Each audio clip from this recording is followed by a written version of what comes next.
Welcome to South Harmon. Wednesday night AMA live and in the building. Hope everyone is having a fantastic week. Adam, Super Bowl's over. Football season is officially done. It's all off season now, baby, until September something. Yeah.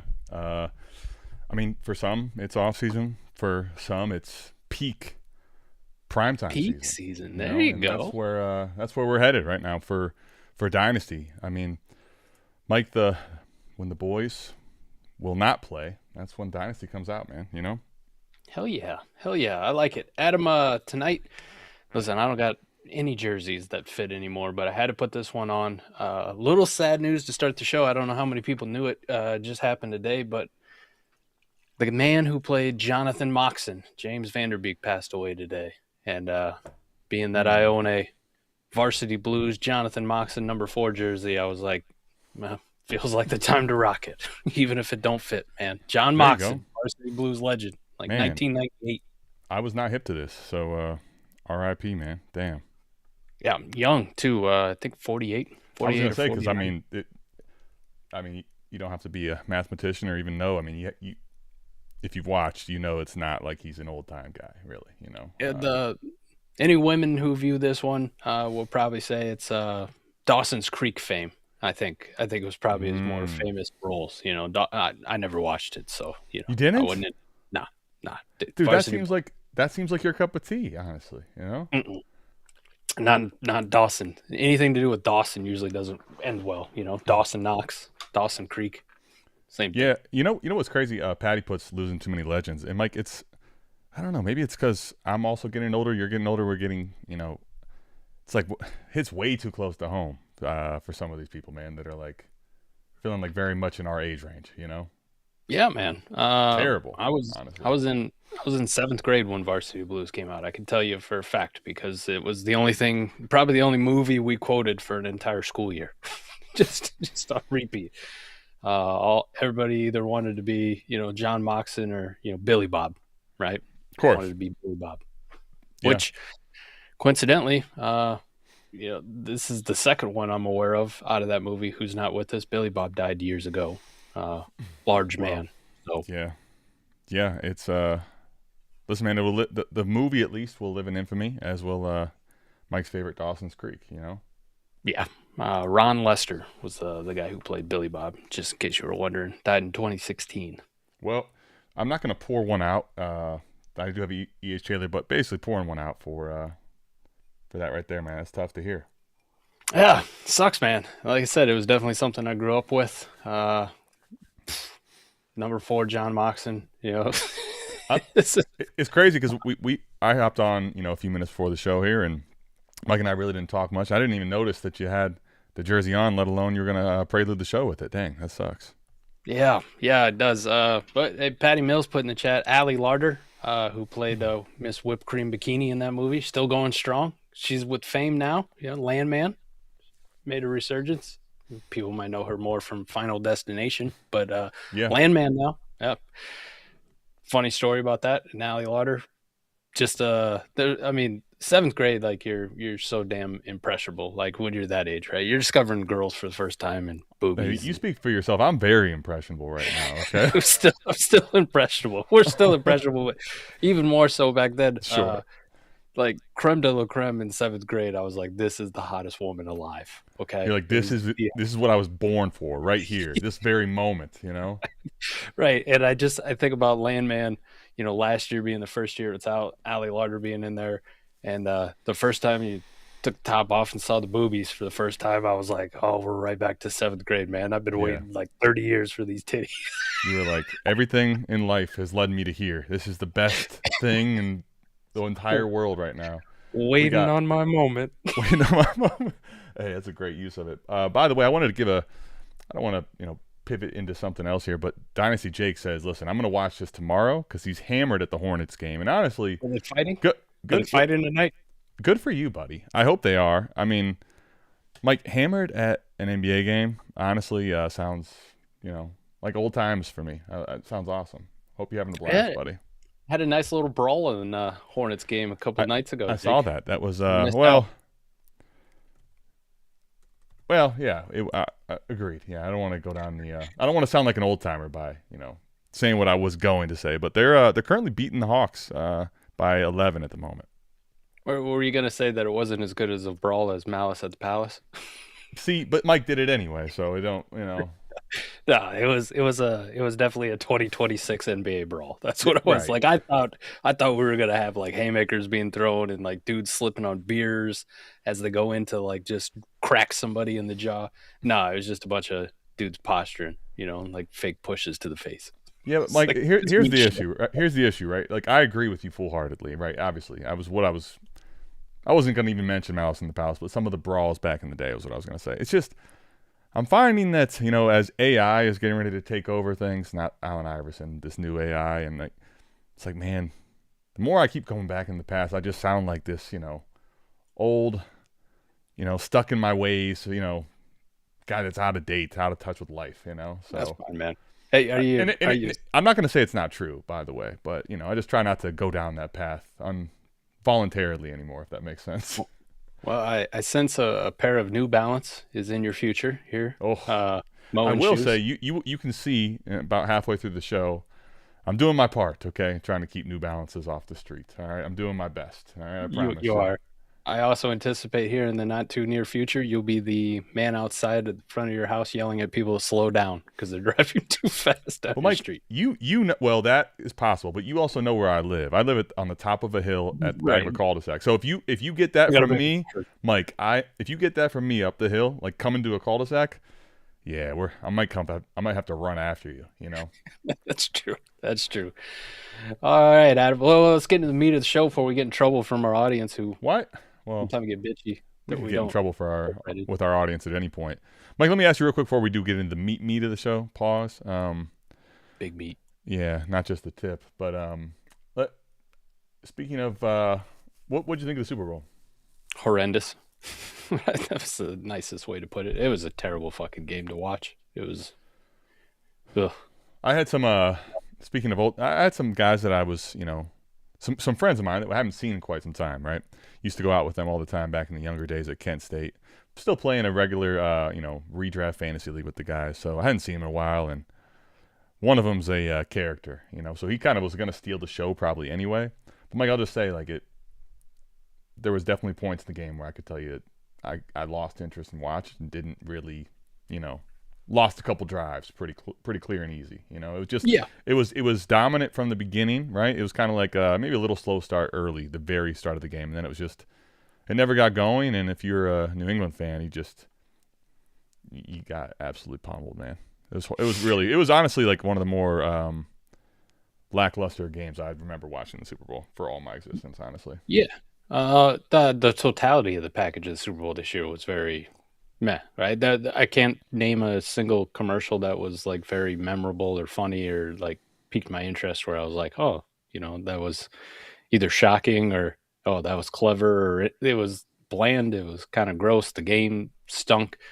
I thought the halftime show had really nice visuals, and if I spoke Spanish, I'd probably understand what the story was. But I don't, so I was just kind of like trying to follow the visuals, which there's a lot of nice visuals, right? From baddie Latinas up on the stage to, I was like, ooh, well, this is kind of cool. Apparently somebody's getting married here. This is fun. But other than Speaking that, of getting in trouble with our audience, I feel like this is probably the only thing that can happen with us talking the halftime show. But everything's so politicized left and right, and some people are so mad at the Super Bowl halftime show. I didn't listen. I don't really watch Super Bowl for the halftime show. Okay, I'm a football fan. I watch it for the game.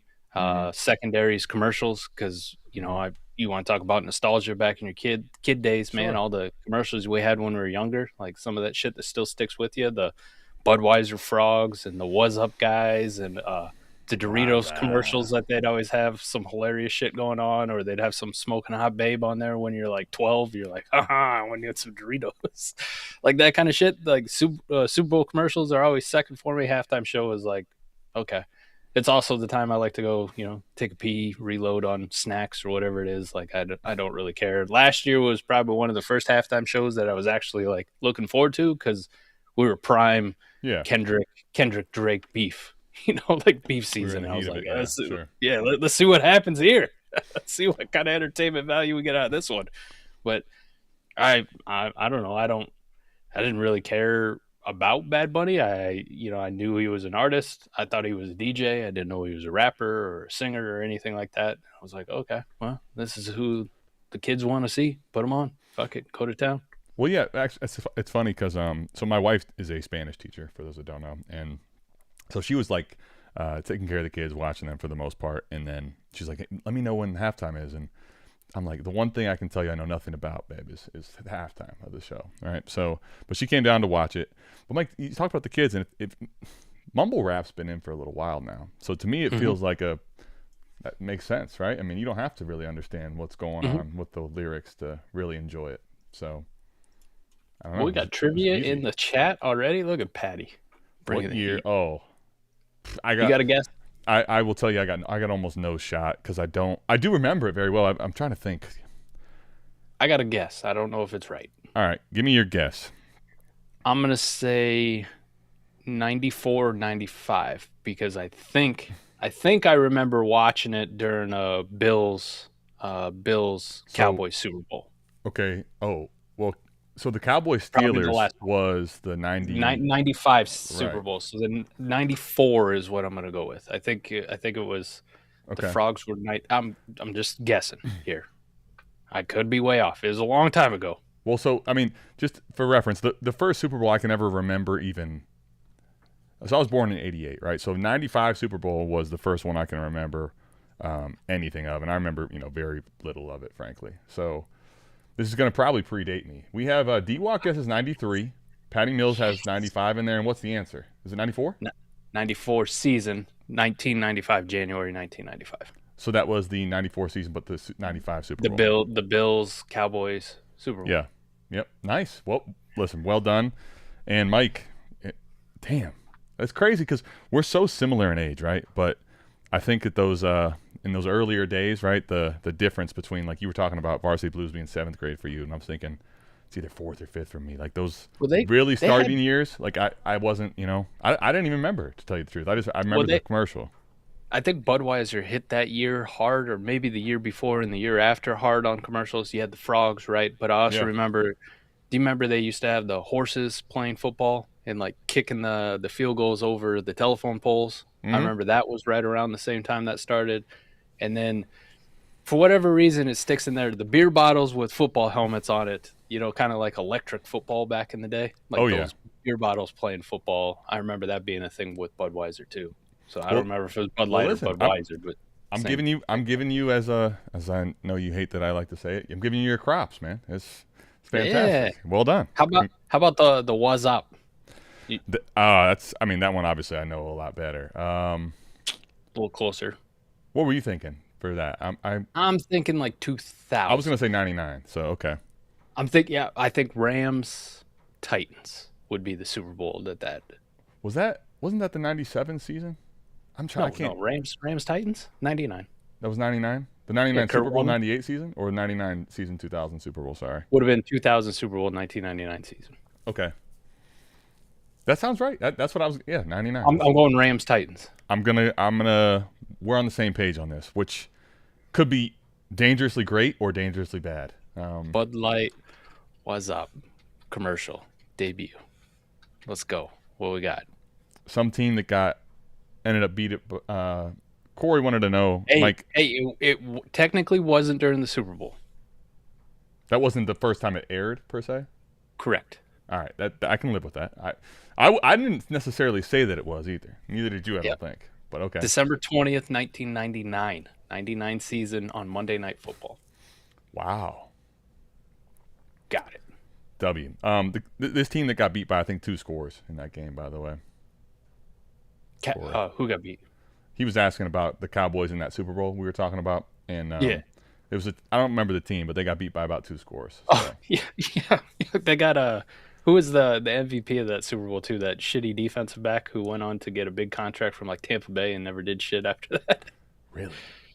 I wouldn't have remembered who was the MVP, to be honest with you. Who was it? Something Brown.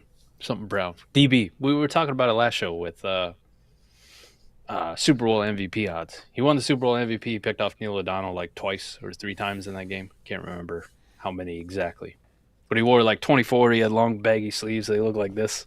And then he got a big contract, I think, for the Buccaneers right after that Super Bowl. He parlayed a Super Bowl Tampa, MVP into a huge contract and did shit. Dude, the outlier MVP in the Super Bowl, right, to get a big contract after is almost a slam dunk the wrong way, right? So not good for Kenneth Walker is what you're saying?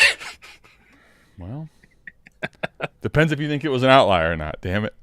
Larry Brown. I knew it was something Brown. Larry Brown. Okay. Larry Brown. Mike. Oh, here's Larry. Right on time. Bam. Mike knows ball. Speaking of Mike knowing ball, that's not that I disagree. I completely agree. Mike, let's talk a little bit of people are we just talked about the Super Bowl being over and our little thoughts on it. Let's get into the meat of the show, Mike, which is hey, we're going to talk about the next time football is going to be played right away. No break at all. Yeah, all the way ahead. No breaks. Mike, Oakland. It wasn't Tampa Bay. It was Oakland. Damn it. He went to Oakland.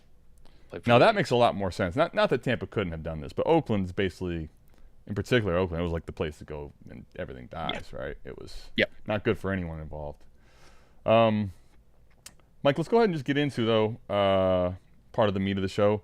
Players that we think have, by the way, the thumbnail, you'll see that it was Genty and Cam Ward, and some of the reasoning we'll get into why we think there's a chance for big, year 2 leap here. But it doesn't have to just be rookies that we talk to, talk to. How about talk about? Mike, Ashton Jeanty is one of them, and I'm curious with the coaching changes we have touched on briefly. But let's get through it a little more. And what are your thoughts for Genty in this, change moving into next season? Big things for him. I know it was we kind of talked about it a little bit throughout the season, especially towards the end. Yeah. How you pointed out he you can't get any more back-end RB1 than like 12, right? But that's where he finished the year as far as points per game. You look at Warp, kind of very similar range. Yeah. But it didn't just feel so like meh. It's probably because you had a couple huge games and then you had a whole lot of what the fuck was that? Like, definitely. I mean, what are we doing? I think that's why, I made mention of it a couple times because to your point you just made, it's if you were unfortunate enough to watch a lot of the Raiders this year, you probably felt like there's no way he finished like that because there was games there where none of the starters played in the fourth quarter and they got absolutely crushed and he didn't do shit, right? He wasn't given many opportunities or just wasn't given any runway with them. But I think what is crazy is that he did finish, as a back-end RB1, low-end RB2, depending on your scoring format, in such a completely awful situation. So obviously we would expect the situation to get better, but specifics into why. So I'll give you this. I don't think we're going to say it's going to be as bad a situation as it was last year for him. Sure. They changed offense coordinators midway through the year. It was going to be Chip Kelly coming off a national championship at Ohio State. And, has he finally adapted to the NFL? And the resounding answer was no. No. You might want to stay in college. By the way, what up, Matt Dennis? And he says to go hit the like. So if you're with us here, go hit that like for us. Pete Carroll, we thought about the great Seattle days, but I don't think too many people were excited about that hire. Obviously, the talent around them on the Raiders was like, what are we doing here? Like, we're giving Geno a contract. Like, this is what we're giving Geno. He's going to be our quarterback. This is one thing we can tell you about the Super Bowl is on both sides of this, the team we just watched win, and this team in particular that we're talking about now, the Raiders. Yikes for Mr. Geno, right, and the outlook of him. Right. They couldn't even figure out how to get their number one wide receiver, Jacoby Myers, involved, who's even throughout you were like, he kind of sneaky good, right? He's sneaky good for fan. They just didn't get him involved at all. They spent a second-round pick on Jack Besh, who I think we saw like once. I will say, what's funny is I've been on the Jacoby Myers bandwagon and hype train, or lack thereof, because no one's really hype about him, for years. I've been telling you, and he goes at least got to Jacksonville. But Mike, the Jack Besh take, that was one of the guys I thought would at least come in and do something in the Chip Kelly offense. And goodness gracious, that was a being, that was an absolute landmine for Jack Best. And ended up being your boy, Trey Tucker, as the surprise wide receiver. Sure. I mean, unfortunately, didn't really help me a whole lot because I had some shares, but nothing crazy. So, but he was Mike. He had at one point for a while, almost like 2 months into the season, he had the best score of all players for a while there. Yeah. Put some respect on his name. I never gave him enough during the season, but hey, that's your guy, man. Are you still taking Genty over Hampton? Is a question that we'll kind of get into here, but go ahead so anyways, yeah. I'm just saying the situation was horrendous. It was bad. Okay, they fired everybody. Get them all out of here. They fired their quarterback essentially. Geno Smith's not going to be the starting quarterback for them next year. He might still be on the roster, but yeah, he's not going to be the starting quarterback for them. Looks like they're getting a quarterback upgrade. Number 1 overall pick, Fernando Mendoza, Heisman Trophy winner, national champion, played well. It's hard to say for sure, but all signs point to that being what they're going for, at least right now. Right. That's kind of where we're at. They have a shit ton of cap space, right? 91.5 mil projected. Was that number 1 in the NFL? When I was last looking, it was up number 2? Okay. Number two. Just behind the Titans, who we'll talk about Cam Ward. All right, so keep that in mind. It's funny because I as I was pulling this, I remember looking and saying like, yeah, they got the number 1. Well, the Titans are the team we're going to talk about next, so okay. Yeah, it is. And then we just saw a Super Bowl winning offense coordinator. Now, the Super Bowl wasn't like the creme de la creme of, oh my God, look how great he is as an offense play caller. But I can't say they didn't need to do anything, right? The championship game definitely was, and the way he used JSN all year, the way that running game, even though it frustrated us with the splits between Charbonnet and Kenneth Walker, it worked for them as an offense. Like I wanted to see more Kenneth Walker. Obviously, Charbonnet fans want to see more Charbonnet. It was this weird committee split. You don't have to worry about that kind of committee split, at least as it stands right now, Adam, because there's not another fucking running back on this roster worth the shit that could even hold Genty's jockstrap. Right. Well, it is interesting because there go back 2 years when there was all offseason hype on the Zamir White thing, and how that worked out, right? Yeah, that didn't work out well. So you get a young, exciting offensive mind in there that we've seen run a very successful offense. They got a ton of cap space.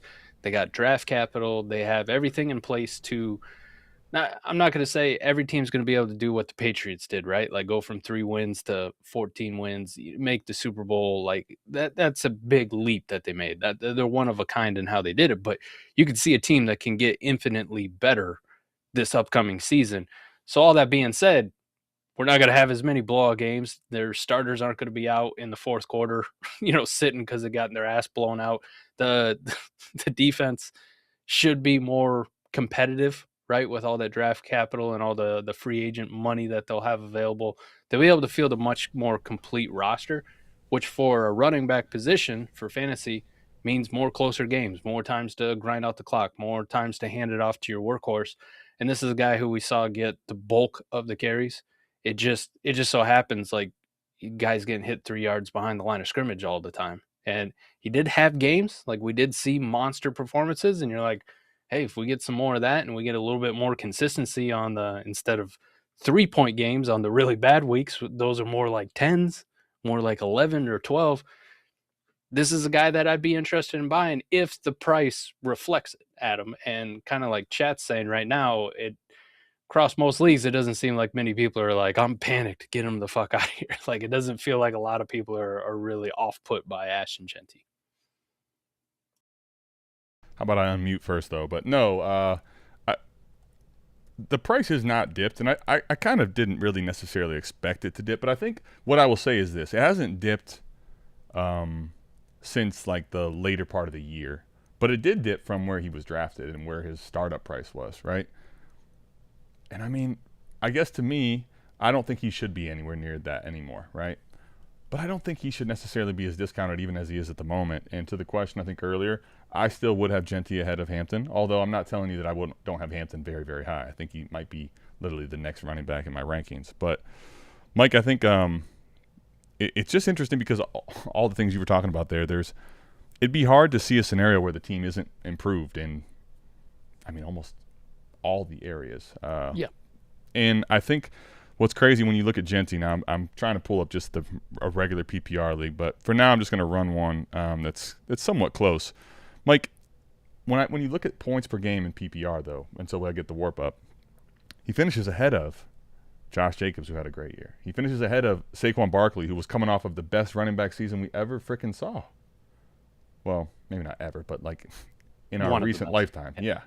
I mean, and that's in the situation he was playing in, which was putrid. I think as far as situations go, you could argue he was in the worst. I'm sure if, like, you know, you were in Tennessee, let's say, you could say it was similar. But I think one of the things that's not necessarily looked at enough, too, is at least the second part of the year. Later part of the year, Mike, he was getting a lot of receiving work. And now maybe that's because there's so much pressure, and Geno does like to dump down. So there's some things maybe to talk about on the other end of the spectrum as far as if you're not all that into Genty. But to me, if you're able to get him at any sort of a discount from probably, you know, essentially close to where he was drafted at last year, I think it's probably worthwhile because – not necessarily from the production standpoint, right? Now, you don't necessarily know what he's going to do in production, but I do think if he has some of those big games early on in the year, Mike, this is a guy that stock I think will rise again because of, you know, top 10 draft capital and the fact that they were so bad last year. So I think just a few games that don't look as putrid as last year and kind of seeing the glimpses of what we thought we could see last year will make his stock really elevate during the year next year. Yeah, there's a lot to like about him. And then just to answer the question that we had in the chat about Genty or Hampton, I'm going with Genty, but I think they belong in the same tier. You're going to see a lot of rankings with him. Like, there's a lot of likes to have about Hampton, right? Like, it wasn't – at the end of the day, it's a guy who only ran for 500-some yards in fantasy, but a lot of that was injuries. You know, that Charger team was banged up top to bottom. You insert – again, we talk about – interesting offensive philosophy changes, right? Mm-hmm. Like I'm sure Harbaugh is going to have final say on whatever the hell they do, right? Like he's head coach for a reason. They trust him to do it, but you can see him stepping out of his range of comfort, you know, when they were pursuing Mike McDaniel, and you're like, well, this is way different than him working with Greg Roman for, it feels like, the entirety of his NFL coaching career, right? Like this is something way fucking different that he's going out on a limb, because these are vastly different styles of offense that they want to play. And then last year, you know, you talked about Genty. He had a horrible offensive line, but that's just because, like, the guys were bad. Like, the Chargers' offensive line was horrible, but it's because everybody was hurt. Everybody, start to finish, was hurt, right? They lost their left tackle before the season even started. They had an all-world right tackle, young and up and coming, that they're like, let's slide Joe Alt over to left tackle to kind of fill this gap. Like, it sucks that we lost our guy, but listen, we got a pretty good replacement here coming in the left tackle now. We'll just move him over. And then he goes down for the season. It's like, yeah, all right, now who the fuck? Now we got to replace both tackle spots? Holy shit. Good luck on this one. Right. Let me ask you, as far as how high are you on Kubiak? Let me ask you that first and foremost. I wasn't as excited until I started watching, like, playoff games. Right. And then instead of catching more of the stuff on, like, you know, NFL Red Zone, where you just see a lot of the highlights, or if it was an afternoon game, you might get a little bit more. Like, to actually sit there and watch the game and then see how his mind worked, and then see, like, the plays that wouldn't make highlights or anything like that, like the wow plays. But you're like, man, it was kind of interesting him lining up JSN in the backfield like that. You know, like even using him as a decoy out of there. I like that. He has unheralded, I think, creativity would be a way I would say it. Like, he is creative. I agree with that. And it's not always for, like, hey, I need to get JSN the ball out of the backfield here. But if I put him back here, defenses all of a sudden have to, you know, alert, you know, the coach in the whoever the signal caller is, whoever's wearing the green dot on defense is like, listen, JSN's lined up in the backfield. You know, they're making checks and calls. They're shifting their coverage on maybe what they were going to do. And all of a sudden, that's just something so he can get Cooper Kupp on an out route one-on-one. Exactly. And it's a look. Or it's a Rashid Shaheed shot over the top, right? Because that safety's now coming down to give the linebacker help because fucking JSN's in the backfield, and this linebacker ain't going to be able to cover him. Plus, and to that point, right, like it's not – you knew they were going to be centrally focused on, you know, him. But it's not a look they're getting, right? So the defense is going to be calling on, you know, hey, he's – making signals he's in the backfield, but they have never seen, or they're not used to what's going to happen in that situation. So I like his creativeness. I think, Mike, It'll be interesting, obviously, to see though. One of the biggest conundrums is, does the coordinator translate to the coach, and how does that look, and how all those things take place. I will say though, at least this, even if he doesn't end up being the greatest head coach, I think even in that scenario, we should see a bump in the offense, right? Like, that much I'm willing to bet on. So, Yeah. Mike, let me ask you this. The only question I would have, or that I think that you could give on the counter, or if you're on the other side and you're like, I don't know about Genty still even at this price. Does the fact that Kubiak isn't the guy that brought Genty in, or wasn't there in that process, matter here? Because it wasn't like, he was the technical head coach when they made this plunge, and now he may be wanting to do something different. Does that come into play for you at all? A little bit. Like, anytime you get these coaching changes, especially with running backs, because we're so fickle with them. But I think we're kind of in a different era than what we used to be just like three years ago, as recently. Like, running backs have made this resurgence, right? For fantasy purposes and for NFL purposes. Quarterback play the last couple of years has just steadily been declining. You get more and more injuries. Offensive scoring is just kind of like it's not as exciting as it used to be, where teams were chucking it for, we're getting 450-yard passing games out the ass and like 5 touchdowns, and receivers setting triple crown records. And this last year it was like, man, JSN had a hell of a year. And then I saw people like, man, Jamar Chase didn't get offensive player of the year, and look what he did the year before. Like, it was just down across the board, and running backs and defenses have been the thing for the last 2 years. Your last 2 Super Bowl champions built on the running game and won because of what the defense did, right? Sure. Like, it's while Jalen Hurts was Super Bowl MVP and played an awesome Super Bowl, the reason the Eagles won last year universally was because they got after Patrick Mahomes. True. And both of those teams did win from the defensive side of the ball. I just wanted to say it wasn't like this year that the offense was damn good too, right? Their defense was just ridiculous this year. That Seattle defense, time and time again, seemed to be just ridiculous. What up, Pello? Mike, let me ask you this here for that last question I have on Genty, or things to talk about. Do you think that while there's this isn't really his guy per se, the fact that they did use so much DC, and he is as talented as he is, that we actually, because Carroll and these guys are out of town, we could see more. We could see uptick potentially for him in year 2. Very well so. Very well so. Like, he can get into the building, love his style, love his attitude, his work ethic. Genty could be reinvigorated by the fact that the team's going to get better. He's got a guy now that it's like, feels like we have some hope in Vegas. Like, I'm sure he ended the season in a lot of despair. Like, man, this shit was a lot easier at Boise State. Right? Well, and dude, didn't matter if I got hit in the backfield 3 yards. Like, I'm playing Mountain West teams. All right, this is also a 21-year-old kid last year too, right? I mean, right. Like, you could definitely see an uptick in usage. Where we want to be a little bit skeptical about it's not his guy, it could quickly become his guy. You know what I mean? Right. Sure. Let me. One of the things that's interesting. I'm just going through KTC. I'm curious where you have him at the moment. I just combed over my Dynasty rankings as well. Mike, where would you have Genty amongst running backs for the moment? Let's just go through that first. Am I including rookies or not? Sure. Why not? Let's go ahead and get early. Let's get a little 26 preview if you have it. Sure. Okay, so are you putting Love ahead of him? Yes, sir. Okay. Does that require, let me ask you this, does that require him to get a top 10 draft capital pick? Does not. It requires him to be a first-round pick, though. Interesting. So you would have him even at late first ahead of Genty. Yep. Okay. Now, so that would leave 2 left. Is that Gibbs and Bijan, I take it? Yeah. Yeah, and I think universally across the board, that's going to be everybody's tier 1, pick your guy. Sure. Probably more people got Bijan because of the way the season ended for him. I think probably rightfully so at the moment. I think they're both in my same tier, but I think I would, currently in a startup, I would lean Bijan. Yep. Although I've had Gibbs as my running back 1 for a large majority of the last several years. So, and I think those will be the easiest ranks that you and I will ever do. But here's who's the crazy RB1 part. and 2. Oh, okay. I was going to say, well, here's the crazy part about KTC, Mike, is there's a running back you hadn't mentioned sandwiched in here. Yes. I don't know if you're privy to this, but that's wild to me, frankly. His name's Devon Achane, for those wondering. That he's still up there.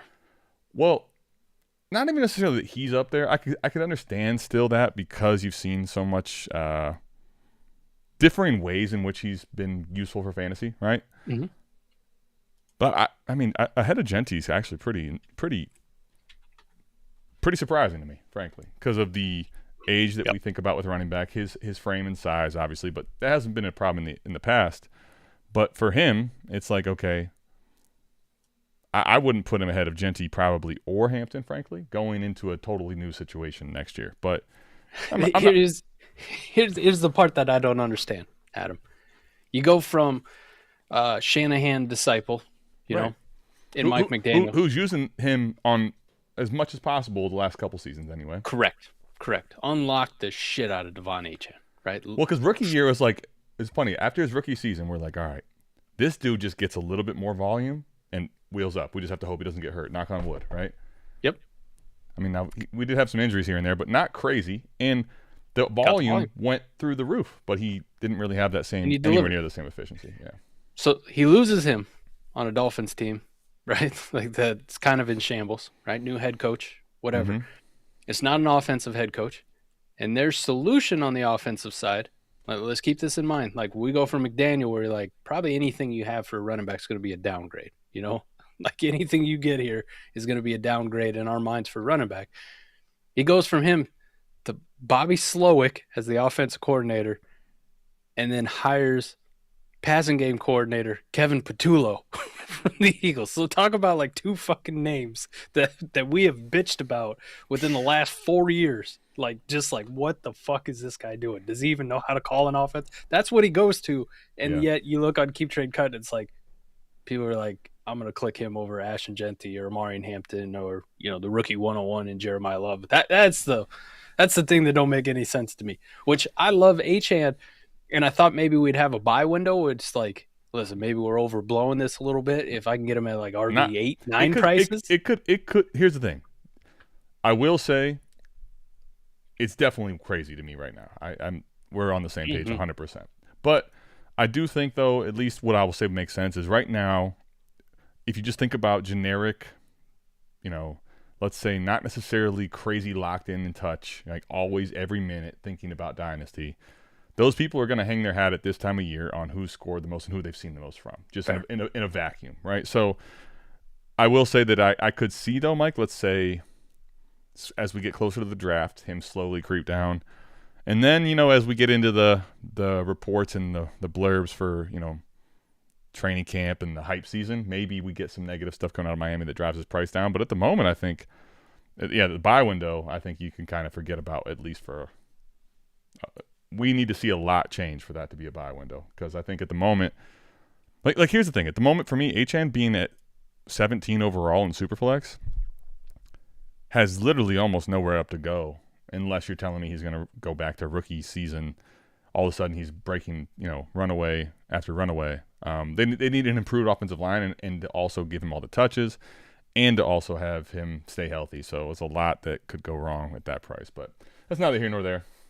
Yep, that one doesn't make a whole lot of sense to me, him being up there. But, you know, I have him at 3, though. And I will say Love definitely could be 3 for me. I'm not ready to put him at 3 just universally, a blanket statement ahead of him yet. I would like to see how high the draft capital is and where it is. Mike, if you tell me he's a top 10 pick, probably even a top 15 pick, I'm probably going to default put Love in at 3 because of the way that the average Dynasty gamer is going to pivot to a guy that's, you know, not had as bad of a season or looked like he did at Genty, meaning last year.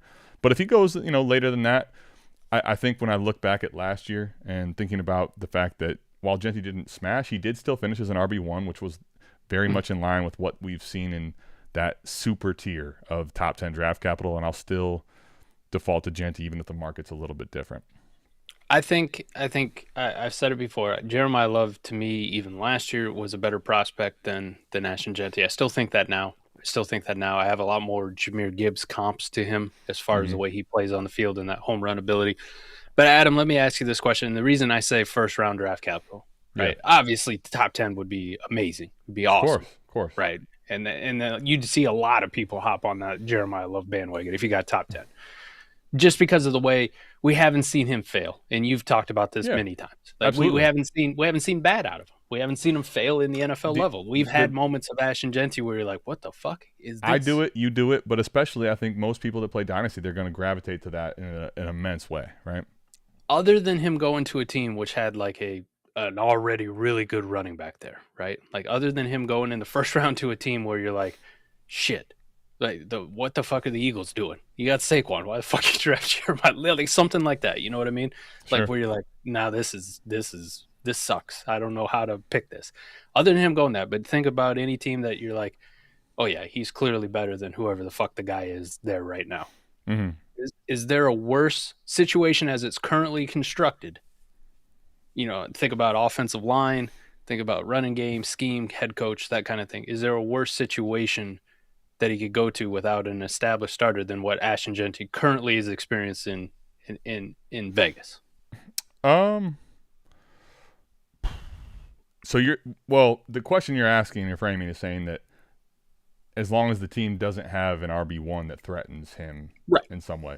I think if you take that out, I think we do need to take a lot of teams that do have first round picks out of the we would have out to of the equation. Yeah, because frankly, there's plenty of scenarios you could see him go to where it's like, not that he couldn't come in and be the running back one, but it's like maybe he's not going to be the I'll give you some examples, right? Yeah, give me some though. But to answer your question, I don't think there's maybe only a select few. There's not very many that are going to compete with the Raiders overall being that bad. I'll give you probably the worst one in a lot of people's minds, but the Jets. Yeah, I think that's probably in the same ballpark, same tier roughly as this Raiders. And my counterpoint to that is I'd be more excited because you have those two tackles on that offensive line. Like there's something to get excited about as far as the offensive line where you're like, dude, I can't really name you a single Raiders offensive lineman, which is not good. If you want to do, let me say this, if you wanted to have the Jets as a better situation by a little bit, that would be fine. I wouldn't fight you on that. I just mean I'd put them in about the same tier as a bottom of the barrel. Like the Giants. I know you won't love hearing this, but I think there's some Cam Scatterbo truthers out there that would be like, he's not going to get all the work, right? Okay. Commanders. I'll hit that one up for you right, not nice and early. The Commanders, I think, would be a sweet landing spot, frankly. That the JCM thing ended up being complete garbage, did not come to fruition. I won't say complete garbage, but he was not the bell cow. They continue to try to give it to him, and I do think they're in a spot where they could take him at the top 10. And I think with what we're looking at moving forward, it should be wheels up for the offense. It was a bad year. Bengals. Oh man, it would go crazy. Well, here's the thing. You see that Achane ranking? I'm not saying it won't go crazy. Now, here's the thing. If they took him at 10, this is where it's interesting. If they take him at 10, Mike, it's forget about it. If they take him in the first round, it's probably forget about it too, through the roof. But I do think the Chase Brown truthers will be like, he's not going to just get all the work and all that. So it might not be. If he's a top 10 pick, though, I'm 100%. Cincinnati top 10 pick, even top 15, put him ahead of Genty for sure. Steelers? Ooh. You know how bad that would be for you, right? Yeah. Would that kill it? Would that mean it's a complete he's over? It's not a great spot. Well, Caleb, yeah, that's what I'm talking about. I'm saying would Caleb be done if they take him in the first round? It's cooked. It's over. That would be crazy to see the Steelers, the first thing that they move on from Tomlin, take a running back in round 1. I would say I would prefer that situation probably slightly, but it's with McCarthy and his history with like Aaron Jones types. Right. Yeah. I would prefer it, yes. The Bears obviously great. I would prefer the situation, let me say that. I want to be clear about that. Bears, Vikings, universally, those are good spots. The Bears I think the Bears is probably, I could argue, the single best spot for him to go to. Correct. Like the Jahmyr Gibbs thing. If you saw what just happened last year and how they Ben Johnson turned this into a running savant team, that would be wheels the fuck up. Now, one thing I will say though about all this, while some of these situations are great, we have done this.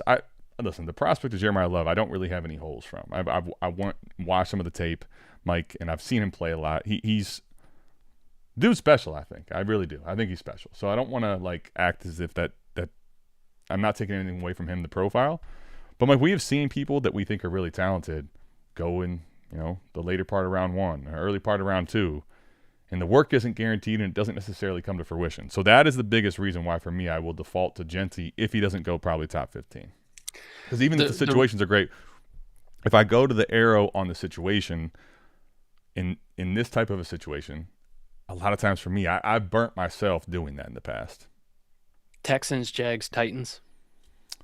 Maybe Titans. Titans. I think situation would probably be similar. We'll get into Cam Ward here in a second on that privy. But what was the other one you said? Sorry. Texans, Jags.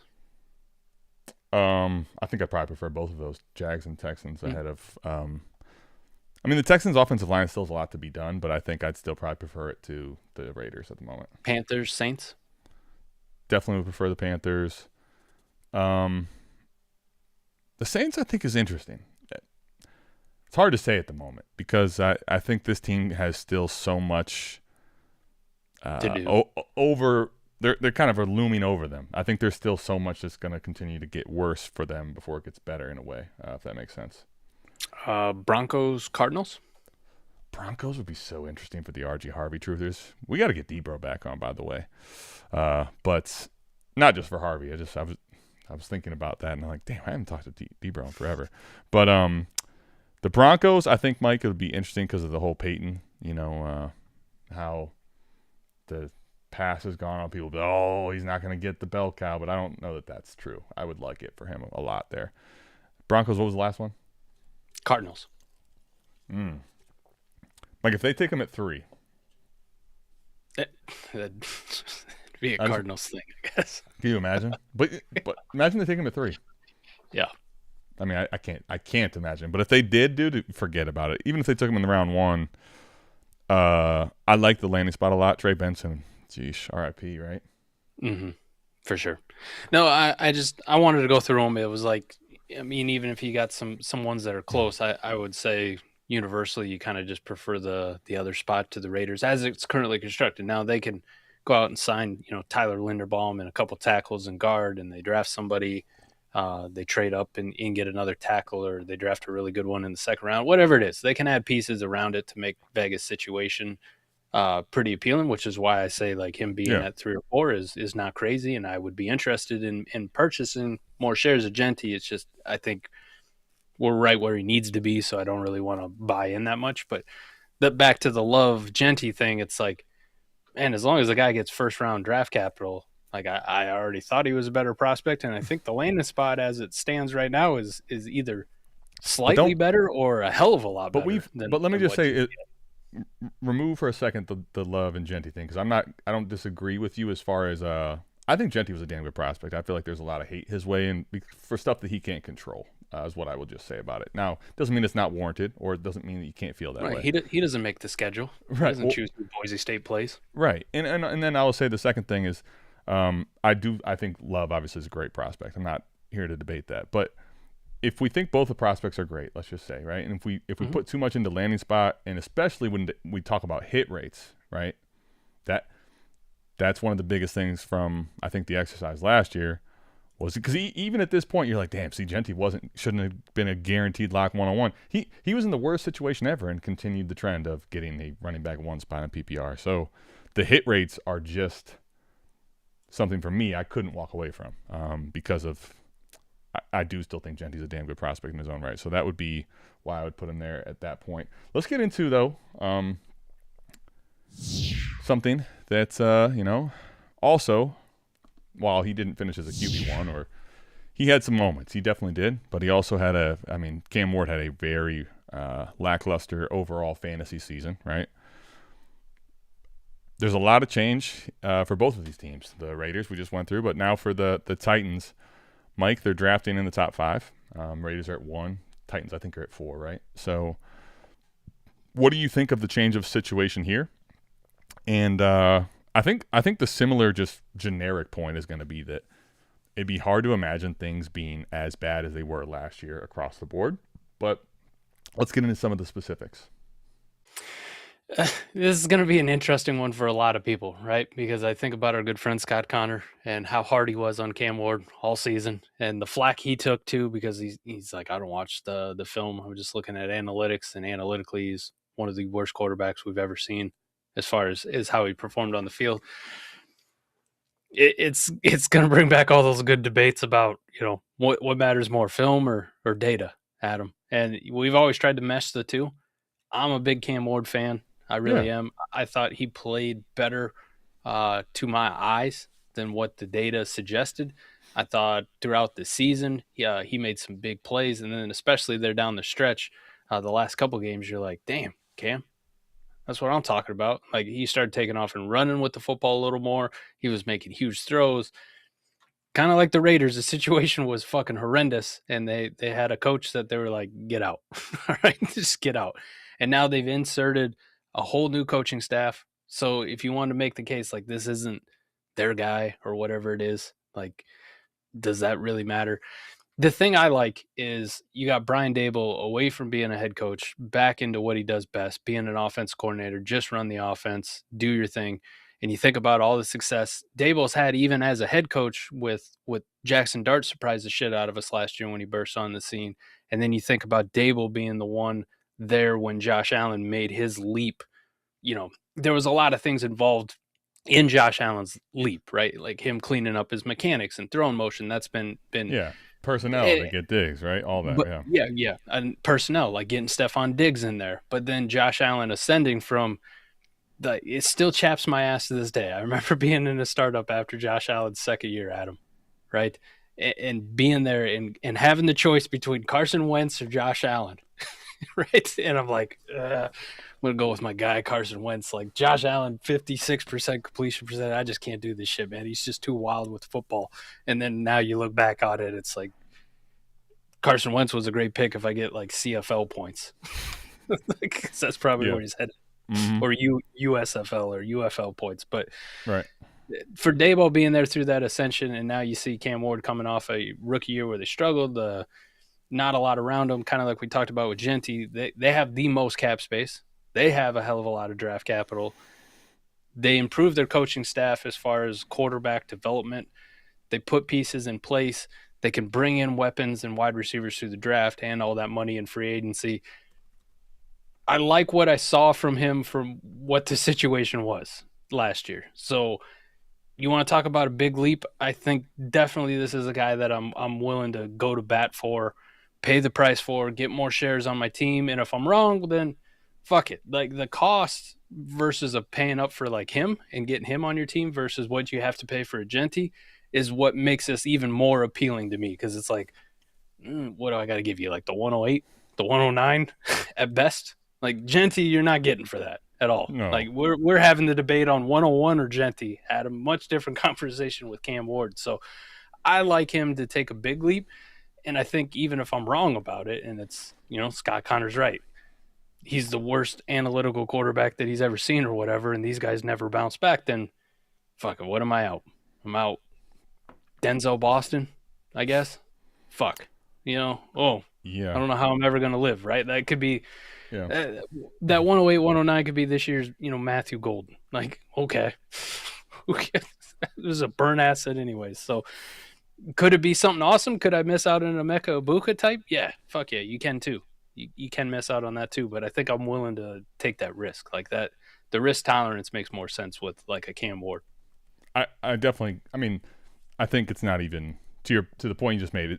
The cost of acquisition for him and Genty they're not even the same stratosphere at this point, right? Which is, I think, why everything you just said is like, all right, well, I don't expect, and I don't think any of us do currently. I do expect a big leap for him. I want to make sure I make this clear, but I don't expect him necessarily to be anywhere near as important, probably next season at least, for fantasy teams' success, right?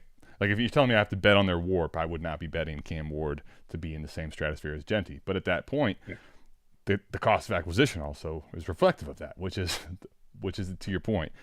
I think what's interesting, at least for me, there's a lot of things to get into here, specifically about Cam Ward and what we're looking at. I think the situation with the Daboll part as OC is hard to understate, frankly. Like, you heard Mike talk about it, but man, that's really enticing, frankly, right? There's not much of a better situation you could think of as an offensive coordinator coming in, right? A guy that's had success with quarterbacks, has had whatever you want to say about his head coaching tenure, but it's had moments of also helping the quarterbacks do that. What I will say, though, is that with Cam Ward, right, when you look at even he did have those two games, I think it was right after the bye, where he ran for like 40 yards roughly a piece in those games. I forget exactly what it was. Although I can pull it up right here because I just did a little math here. But it was 33 and 37, right? So obviously he ran for a total of, for the course of the year, what was it, 179 maybe? It wasn't a lot. But what I was going to say is after the bye, right? So he had, in 8 games, he ran for 113. And, I mean, that's only 14 a game. My question is this. Do we think that he can be in the range as a rusher or give us some sort of rushing floor at some point that makes it a potential worthwhile investment? Or are we just basically getting a artificial bump in quarterback stock up because he has to go up probably based on where he is now, which, by the way, let's go ahead and KTC this just for the sake of argument because I'd imagine it's not pretty, right, for him.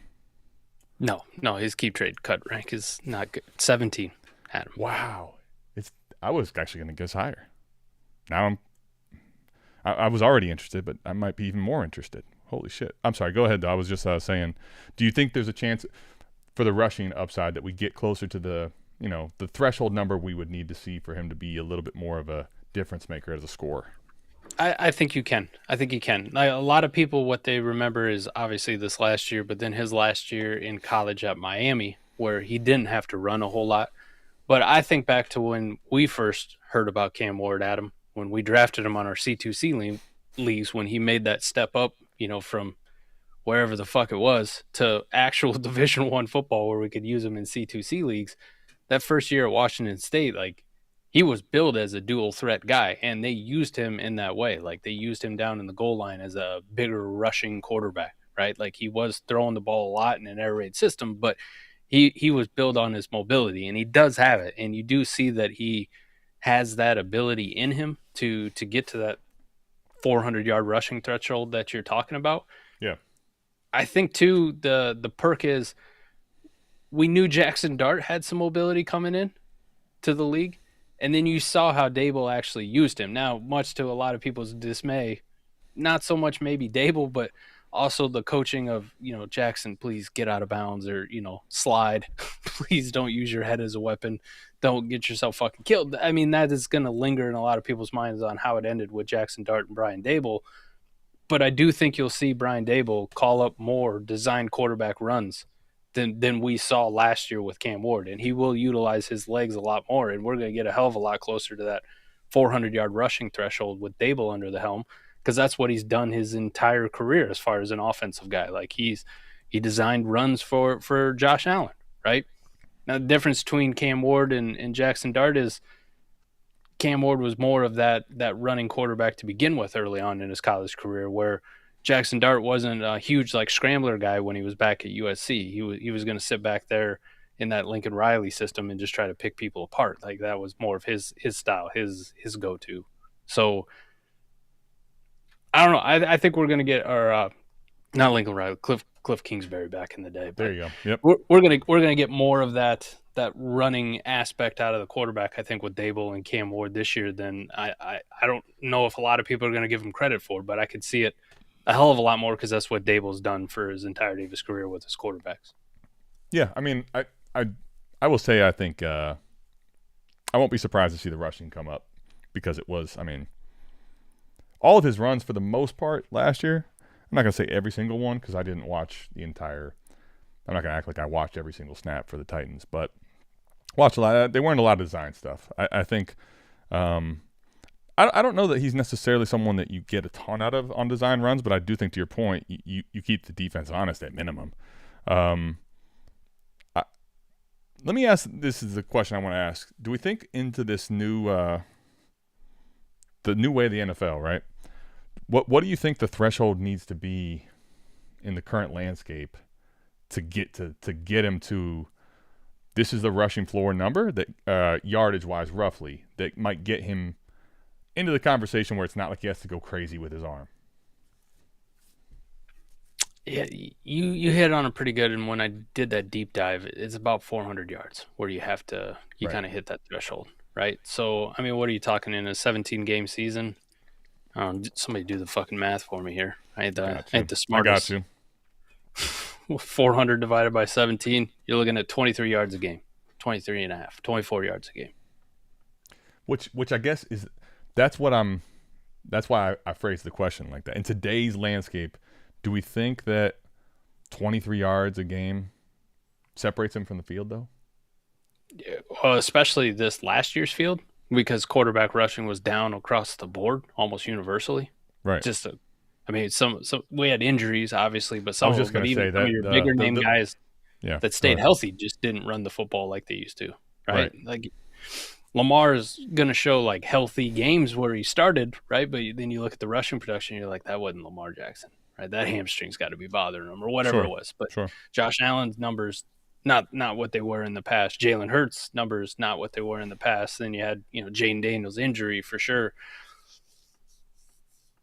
I think we get back to a little bit more of the norm. I think where last year was kind of a one-off year for me. At least that's where I'm going to put my chips if I'm making a bet. Like, hey, last year was kind of an aberration. So last year for the record we had so there was 3 running backs might get 382, 383, and 383. If we go ahead and just give that, in the range of 400, right? If we give that a pass or saying it's close enough, that would give us a total of only 9 quarterbacks last year at that number. So, I think what's going to be interesting to see is if moving forward that there aren't some quarterbacks that end up finishing higher than that number.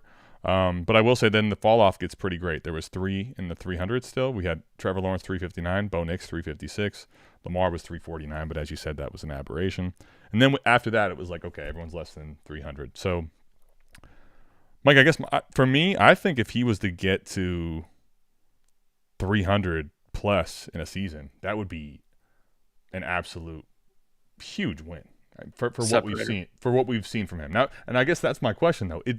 If we said that was a huge win for him, but does that actually make him a separator at the position? And that's if you had my concern for production versus market. I think the market's bound to come back. I think he's going to play better. I think he has a lot of talent, and I think the situation's going to improve, right? So I think just inherently that's going to make a young quarterback's dynasty market boom at points, right? And it's going to make his market bounce back some.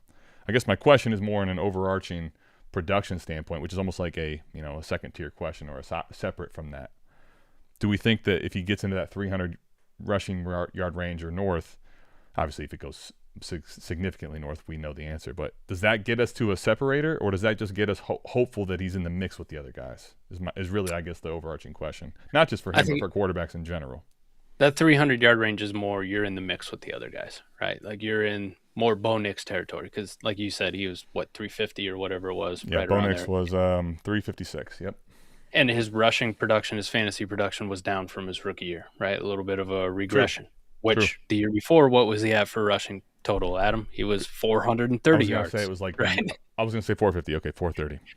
But those yardage difference, his passing touchdowns came down a little bit this year for Bo Nix. I'm doing the parallels. His passing yards went up a little bit, but his rushing yards and came down, right? Like his floor did. And what that really meant, his rookie year, he was a hell of a lot closer to being a 20-point per game quarterback, which I think you would say that's separator territory, which is why we were seeing him second round of startups, where he was getting drafted, pushing, top 7, top 8 quarterbacks, wherever he was, separator tier. To this last year, you have a little bit of rushing regression, back end QB1, 18 points per game, and you're like, yeah, you're better than a lot of other guys, but you're just kind of in the mix with a lot of other guys. Like I can maybe get 18 points out of Jared Goff, like I'm that, and I don't got to really pay for Jared Goff. You know what I mean? Fair. I was going to say, and this was going to be the other thing I think that can help, or that especially if you think he can get an uptick in rushing, but it's fringy if you're how much the yard is actually going to be. Obviously, the other thing is going to be the offense being more efficient, and does Dable try to get creative with him in the red zone at all, or does he have rushing touchdowns to help back it up? He had 2 last year. I would expect. Just be honest. I would expect almost many quarterbacks to be north of 2, so I think that can also go up. T-Law goal line usage would be great. Ethan also says he's kind of like a budget Mahomes, and I think from a comp style, obviously that makes sense. And people may not like that because of how great Mahomes is, but I think it's more of a stylistic comparison. Let me just say this too. This is a good question. This is a great question because similarly to the Love and the Genty discussion we just had, would you rather have Mendoza today or would you rather have Ward today? Oh man, I'm probably going to take Mendoza for the reason you've talked about and we talked about earlier with Genty.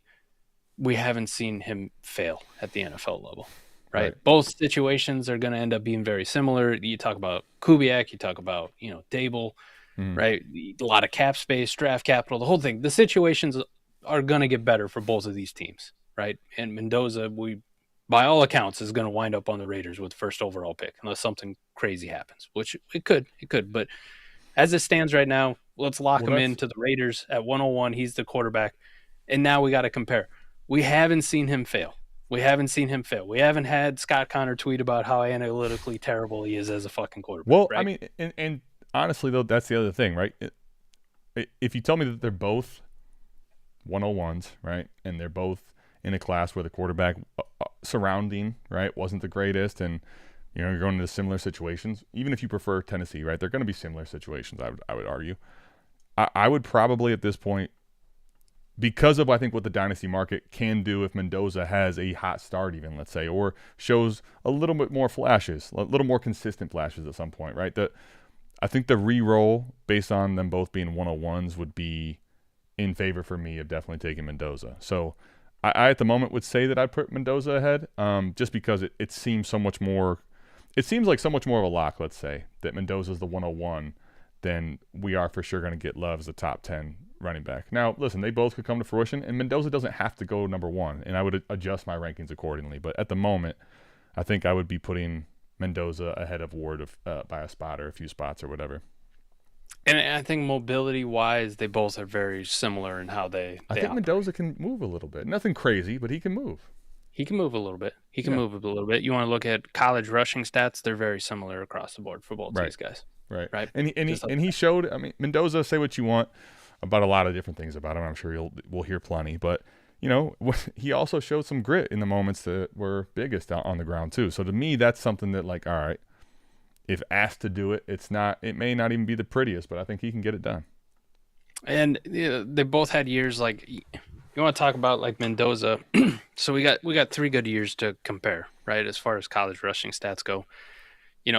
Mendoza's 2023 season, he had 49 rushing attempts. Cam Ward's first season at Washington State, 107 rushing attempts, right? Mm-hmm. Like, and remind you, college sacks count against them, right? Like they count against them. So I'm not looking at total yards or anything like that, even though they're very similar across the board. But 5 rushing touchdowns for Cam Ward. You want to talk about that goal line usage. Mendoza was at 2. Their second year, Cal for Mendoza, 2 rushing touchdowns again, 87 attempts. So the rushing attempts went up. He started running with the football a little more. Cam Ward at Washington State, 120 attempts, 8 rushing touchdowns, right? Like, so you want to factor in like goal line usage early on in their college careers. Kind of like I mentioned, Cam Ward was supposed to be that dual threat guy, and they used him a shit ton down in the goal line. The Trevor Lawrence comment that's how they were using him in college. Last year for Cam Ward, 60 rushing attempts. So that shit really came down. He was throwing the ball all over the place at Miami. Rushing touchdowns came down to, the hell am I at here? Lost myself already. Jesus. It happens, especially when we're having fun and drinking. It's all good. Right. Came down to a 4. So damn near cut in half. Mendoza then this last year at Indiana, 90 rush attempts. So he ran the ball a hell of a lot more this last year at Indiana than he ever had in his career. 276 yards and 7 rushing touchdowns, which we saw a lot of those in that college football playoff in the clutch moments. Obviously, the one to really seal it there. Hell of a fucking run by him. Listen, absolutely. Sure. So, I say all that to say that I think they're very similar in how they run the football or approach it. I don't know how much listen, I'll give the edge to Dayball as far as running quarterbacks because I've seen it now with Dart and I've seen it with Josh Allen. Yep. So maybe he utilizes him more than what a Kubiak does. But I've honestly never seen Kubiak with Sam Darnold has some mobility, right? Like some mobility, but I've never seen him in any of his stops with like a true, we could use this guy down on the goal line, as a red zone threat, or we're going to have him, design quarterback run plays. So I would give the edge to Dayball as far as if you want to look at quarterback rushing stats between the two, who's probably going to utilize their guy a little more. I would say Dayball would utilize Cam Ward probably more than what I've seen from Kubiak, but he's a smart fucking guy. If he figures it out that Mendoza's very effective in the running game, maybe he alters his philosophy a little bit. Sure. Yeah, I mean, I think at the end of the day, I do expect an uptick from Ward rushing, but I guess my concern is like if you take a look at Dart and Ward in college, I think Dart's numbers were definitely a decent amount ahead of Ward's rushing in college, and I think that we obviously saw this year that he can scoot and move. And not that Ward isn't necessarily capable, but I feel like stylistically he is someone that's gonna want to scramble to throw. So I would be betting on probably Ward and Mendoza not being guys that we get the threshold from. But if they were to give you that, Mike, I think we could talk about a serious production rise because we just know inherently how much of a difference, let's say 150 and 400 yards rushing is for a quarterback. It's absolutely monumental. Yeah. Huge. Yeah, it's so crazy when you talk about Jackson Dart as a Russian quarterback too, because I think about him as this skinny kid, USC, the first time that I saw him. Right. Mm-hmm. And the first, they suffered a shit ton of quarterback injuries, and all of a sudden this true freshman's thrust in for the majority of the regular season there, and it's like he was slinging the fucking pill all over the place in that offense.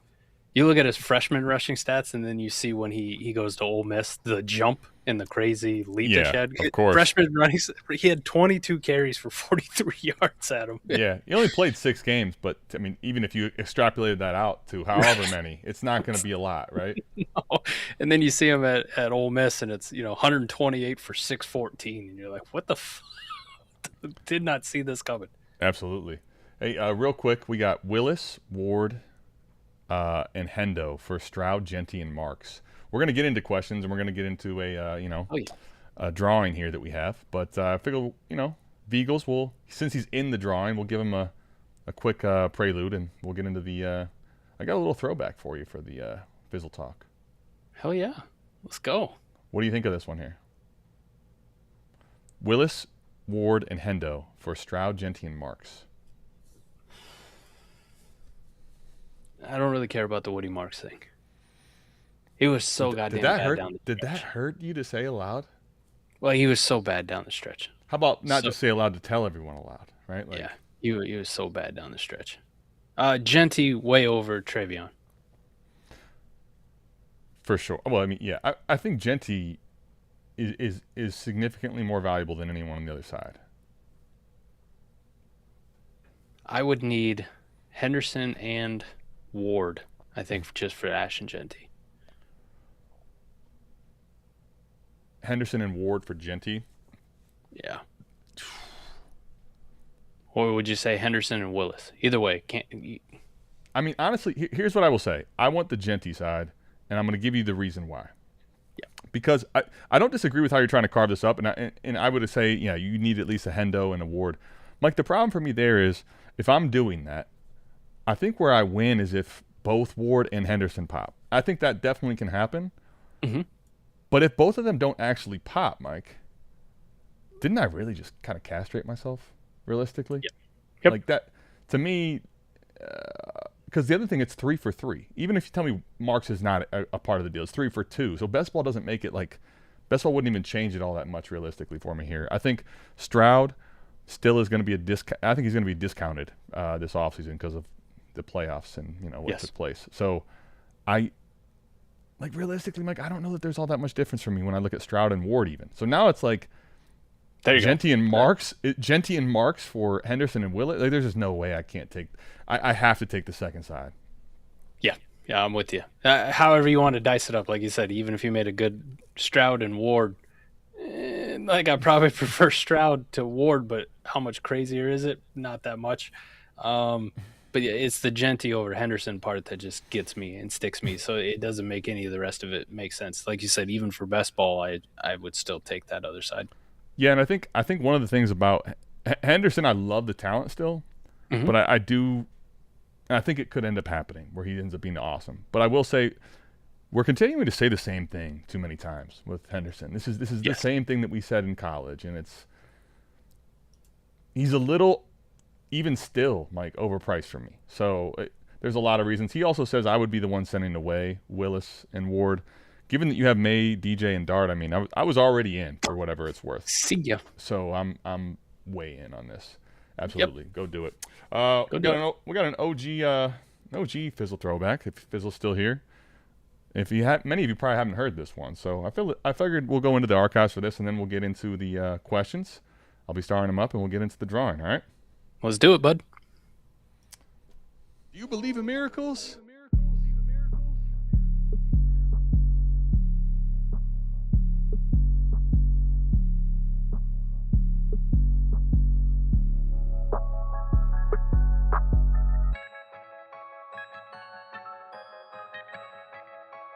We got Fizzle in the house. Fizzle, What is what's up, Fizzle? good, man? Fizzle, glad to have you here. Let's go. This the South Harmon Podcast. Glad you here today. Hit that Patreon link if you here to stay. Dynasty best ball, that's my favorite way. 40 chess trade show, let's make a trade today or check the AMA. You know Adam at the ATM. Mike always in the building, he gon' stay with him. They gon' start every show off with their own trade. Fantasies a big ocean, they made their own wave. Make sure you tapping in Tuesdays and Saturdays. Tuesday night, Saturday morning, ain't no better way. Hit that notification bell when the news break. Go subscribe right now, don't get the news late. Destination Devi, that's the team. Dynasty football, man, that's my favorite thing. I remember Biggie said it was all a dream. Now people watching on their phones and computer screens. Welcome to the team. Let's start the show. Let's start it, baby. Let's start the show. That is a throwback. It is, man. I organizing and cleaning up some stuff, and I was like, man, this is an oldie but goodie. You know, it's been a long time since I've heard that one, so I figured we'll throw it up today. Speaking of throwing it up, let's throw up some questions, man. Let's go into some questions, and we'll get into the drawing. You know, before it gets too late here for the people. All right. Let me start with this one. What can you get added onto Ward for Dart? What can you get added onto Ward for Dart? So if you have Dart at the moment, and you know you're like, all right, I want to try to capitalize, or I want to try to, you know, see if I can re-roll this into excess profit, right? Yeah. What's the plus? I like what he's thinking. Or does this? You know, let's talk about it. Let's talk about it from a few different lenses. What would you need? Wow. Are you labbing this, or what? Talk to me. Dynasty Data Lab in this one. Looking at startup ADP right now. Okay. Ooh. This could get dangerous. Wow. I expect a big tier gap. This one, it's funny you went to that, because I was going to get into, you know, based on what we think we can get as a plus, is it worth it because of, one, the market, but two, obviously, you know, the production. But, man, I would imagine there's a pretty big gap between the two at the moment, in a startup especially, right? Jackson Dart QB 8. Which puts him where? 212. No. 212. That seems crazy to me. 212. I was going to guess like late third, and I was going to feel like that's even a little high. But in top 24 overall assets, nutty to me, dude. And it tracks with Keep Trade Cut. He's QB 9 on Keep Trade Cut. Right, but what's his overall asset, let's say, on KTC is what my biggest question is going to be. 25. Yeah, he's 20. He's 26, and that has also 27 first in front of it. So take 25. Yeah, I mean, it's wow. Yep. I'll be honest with you. I guess here's my issue. And let's talk about it from the trade scenario too, because there are people that get valued as one thing, but when you go into most of your leagues, you don't necessarily feel that that's what his dynasty trade value ends up being. I will say for my shares, because Mike, we went through the last year's class at length, like we'll do this year. I end up getting more Dart than I expected to. You know, I cannot extract anything close to 24 overall asset for my Jackson Darts anytime I've gone to like someone's interested. All of a sudden, yeah, they're real interested, but 24 overall type targets, nah, I don't get that. So let's talk about what you think this would be, and where's Cam Ward going? Let's get that part of it too. 612 QB 19. Goodness, it's interesting. They're both on the 12 spot, and we're talking legitimately 4 full rounds. 4 full rounds, right? So let me answer the question from ADP standpoint. Dude, you're getting a first. Well, that's where I was just gonna say though. Is that real life? But is it real life? It depends. Like you said, like who are we playing with in these leagues, right? See, like if I'm here's the If issue. Go ahead. Sorry, I want to hear you say this. If I'm playing in these South Harmon leagues where I just spent all last season talking up Cam Ward and how awesome he was, and I had to take DB's hit rates and your convincing, even after the draft, about how Cam Ward should not be the 101 in rookie drafts. And eventually came around. It's okay. We have our times, right? Well, I'm the one who's got Jackson Dart, and I'm trying to get Cam Ward plus. Do you think any of these sons of bitches are like, yeah, I'm gonna get Micah first too? Like, no, there's no chance. They're not. I would say highly unlikely because they know the source. However, some people may not necessarily care if they're worried about Cam Ward and they like what they saw out of a Dart, let's say, right? Now, the first is obviously the big thing. I think number one, Mike, I guess if you were to get it done, it would probably be for a pick in this class that is going to be coming to fruition as a pick in this class, and let's say a late pick. So, Mike, let's just theoretically say, if you have Dart here, would you take a 111 or a 112 in 26? Wouldn't that get it done for you? Just to talk this out, Let's talk this out like adults. If I wanted to trade my Jackson Dart for a Cam Ward and get like the 111, 112, I think I would ask for more, to be honest. Okay. Even let's cut the nut chase down and let's say you've asked for more and that's what you're going to get. Do you hold or do you move? I think what I'm And let's just, for the sake of context here, because we don't want to do this contextless at all. Yep. 12 team, start 10, start 11, something like that. Line up. I'm being firm with it, and I'm holding my Jackson Dart share as much as I want to get into Cam. So when you say you want more, then, and you're going to be firm, what does firm look like? What in the class would you need in this class? As this class stands here, and I'm staring at ADP, and I'm staring at where these guys are going, and like you said, maybe this isn't the case in all leagues, so I'm trying to split the fucking difference here and just be reasonable. 105. Had him. Okay. Well, I was going to say that's probably what I would want, and I'll tell you, I think that's probably where it goes to no shot. You don't think so? Well, just because of this, right? Right now, I think 26 is over as a whole is still being looked at pretty piss poorly, and probably as a whole will be all off season. But Mike, I do think no matter what the class is, roughly that 3, 4, 5 spot, especially right there, is where even in a bad class, there's going to be enough of those guys. My only pushback is I'm also staring at ADP of where these picks are going right now and how the community is valuing them, and it's not good. Well, but we also know inherently, Mike, that's kind of my point. It's guaranteed to come up, especially for the top 6. It's guaranteed to come up, but we're asking the question like right now. Today, if I'm trying to do this, that's Adam. If I can sneak a 105 and Cam Ward for my Jackson Dart, I am okay. That's where I'm at. I'm like, I want this. I'm with you. If I could get 105 and Ward, I would hit the button. I'm curious, everyone in the chat too. Give us your thoughts and feedback since you guys are playing. Because would you send the 105? Would anyone in the chat right now even consider sending the 105? Maybe they are. I'm not telling you it's wrong, by the way. I'm just asking. Give us your thoughts. We need Buy Apple in here. He hates the class. Yeah, but does he hate it that much? Well, that's a good question for him. I wish he was on here. All right. I mean, 105 could be his apple pie. He might be willing to buy that 105. Could be. But the 105 in startups right now, Adam, is going at the 607. It's only going 5 spots. So think about that from even if you move Jackson Dart to the 3rd round, okay? Like mid-3rd, if you wanted to say that. If you were in a startup right now, a 12-team Superflex start 10 like you threw out, and you had a 306, and somebody came to you with a mid-6th and a late 6th offer for that pick, you're like, dude. I wouldn't do, for example, I would not in a startup move my 212 in that format for a whatever 612 and a 607 or whatever you said it was. Even a 612 and a 601 probably, right? Because now if I had a 212 selected Dart, let's use that world where I can promise you, Mike, I can promise you I will not do that this offseason. That won't happen. Also, he's going ahead of Justin Herbert, Patrick Mahomes, Bo Nix, Trevor Lawrence. But that's the main reason why I will tell you I won't do that. And it's not even that I don't think Dart does have high upside.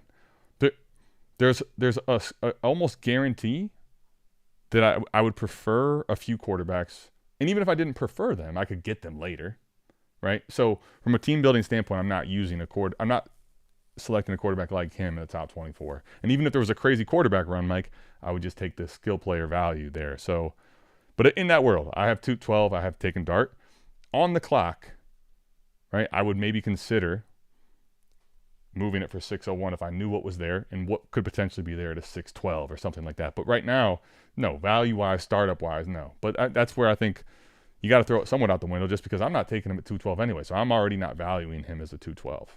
I think the craziest thing to me is, as we look at this, is how overvalued Jackson Dart is. For sure.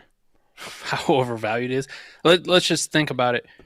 He had a season that was 2 points per game worse than Bo Nix in his rookie year. Okay. And this is the territory Bo Nix climbed to last year in startups, right? Right at the end of the second round is kind of where we're at with Bo Nix, right? He's in the same territory as Bo Nix on a season that he was more injured, scored 2 points per game less, right? Like Bo Nix was almost 20 points per game in his rookie season. Jackson Dart's at 18. Like on Bo Nix's down year, Bo Nix still outscored him in his sophomore slump. He climbed to the same thing. And then think about it universally as a whole. This past season was the worst season on record of us doing this at all, to be heavily invested in the quarterback position as a whole. Like they did not matter the most we've ever seen in Dynasty football this past season. For sure. But I do think, I will say, there's just a generic air that we do see tend to go to the young quarterback that has shown flashes. So bake that in. But I also do think, at least on the surface, from a situational standpoint, again, I'm not in at that cost, and I don't like it. That being said, okay, we saw the rushing, but there's plenty of concerns, okay? Without trying to go down all the list of concerns, the upside or the reason that you might is, if you're going to bet on a quarterback to do really well and be a difference maker, you want to see him have the ability to run, have the ability to run touchdowns. It would be a big plus, which he's shown. And then the other thing, Mike, is that you are looking at a significant boost of weapons when, next year takes place. And obviously the coaching situation should be better. So I think situationally there is a lot to like. All that said, Mike, it's not. Honestly, I'm probably at minimum, it's a round early for me, and maybe even a little bit more. I don't even know if I feel comfortable in the third, honestly. And I like what I saw at a Dart, but I'm not. There's too many things here that I can't do it for. If I didn't know this is how, just generically as a whole, people are valuing him on average across the board. I would say, Adam, if you asked me the question what it would take, and you talked about the 111, 112, I think at like a 110, 109, I would be like. I was just going to say, Mike, to me, I'm probably in at 108. I can't unsee what the median is. You know what I mean? I can't get that out of the back of my head now. But this is the issue, and I think what I will do, it's going to be fun this offseason. I've already got kind of let the time from then, meaning the end of the fantasy playoffs, to now really kind of digest and think about some things I want to do for content. Mike, I think a good one that I will probably be doing here shortly is diving into this specific conundrum, which is, for me, one of the things and ways to do this where we can just do it real quick on Dart just for the sake of it, because we have the tools, we have the lab, right? This is a guy that I think typically, if you go check out the lab, his trades will end up showing you that the price in a trade, not that you'll never get it, okay? But by and large, the average price of what you'll net in a return trade doesn't really speak to taking him at 212. And I could end up being wrong in my guess on this, but what I'm talking about for content moving forward is like there are definitely players like this that you can see. Let me give you an example from a couple years ago. Christian McCaffrey was coming off of a unbelievable season, which he did again this year, but going into the year he got hurt, he was in the second round. And it's like, okay, you're taking a second round pick on him, but every trade you see that whole offseason gave you nowhere near what you would want for like a 207 pick. So I think it's a good exercise, and I think Dart probably falls into a similar camp. Well, I found one already. I'm not saying you will never find a big crazy trade, for the record, but yeah. Joe Burrow and Tyler Shuck for Jackson Dart and Bucky Irving. Jeez, but which side do you like there? Joe Burrow and Shuck. For sure. Easily. For sure.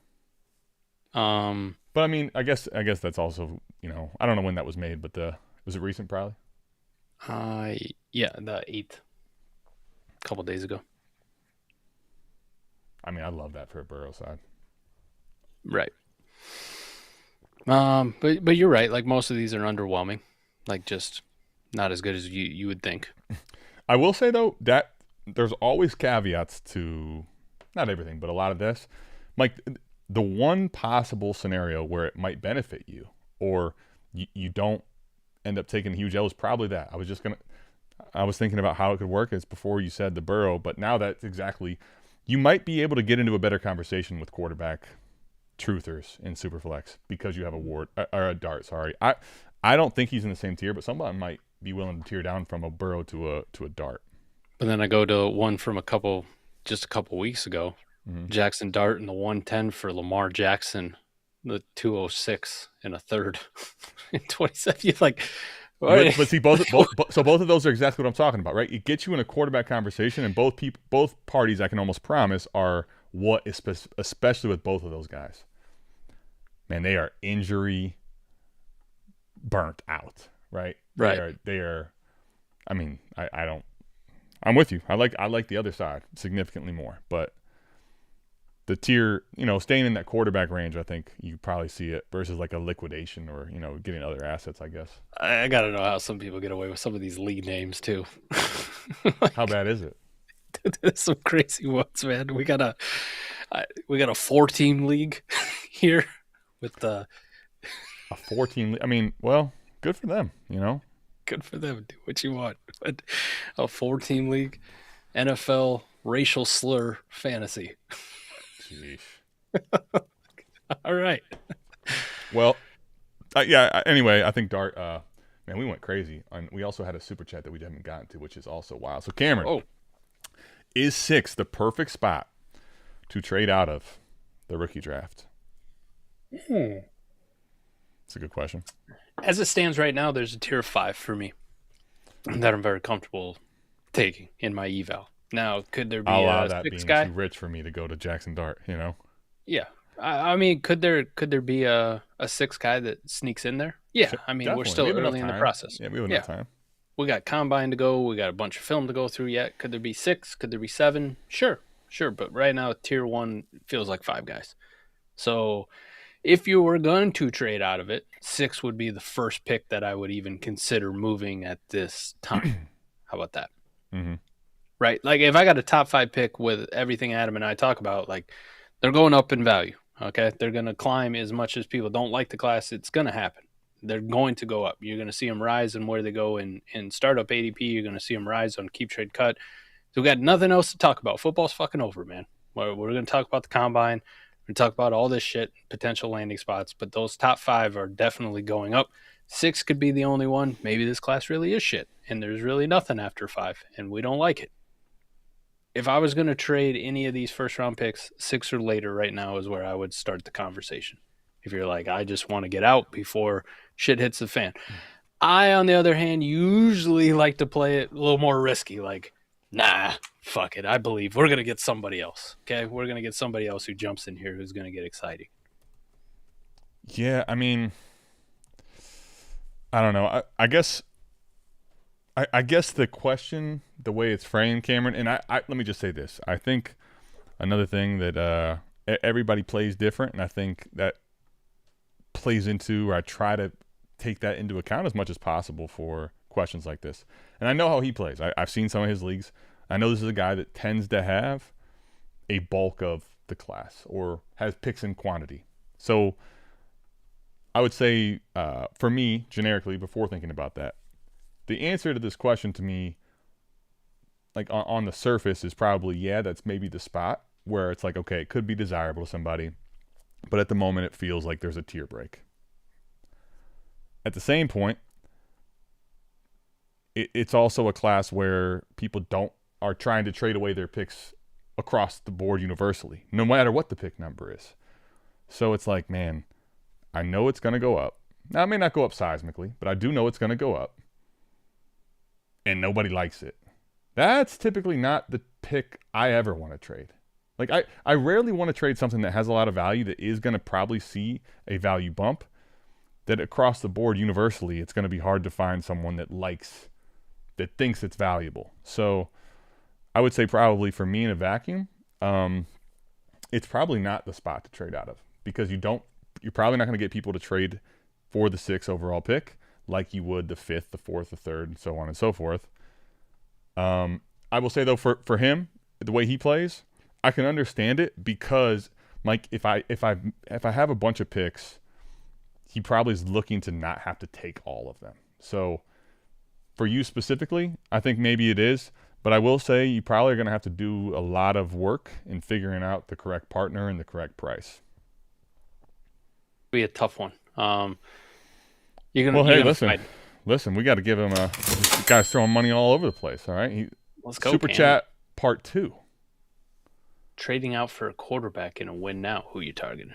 All right, that's much easier. I was going to give you some wide receivers, but I like quarterbacks. This is a totally separate question. I like it. So right now on Keep Trade Cut, a 26 mid-first, Adam.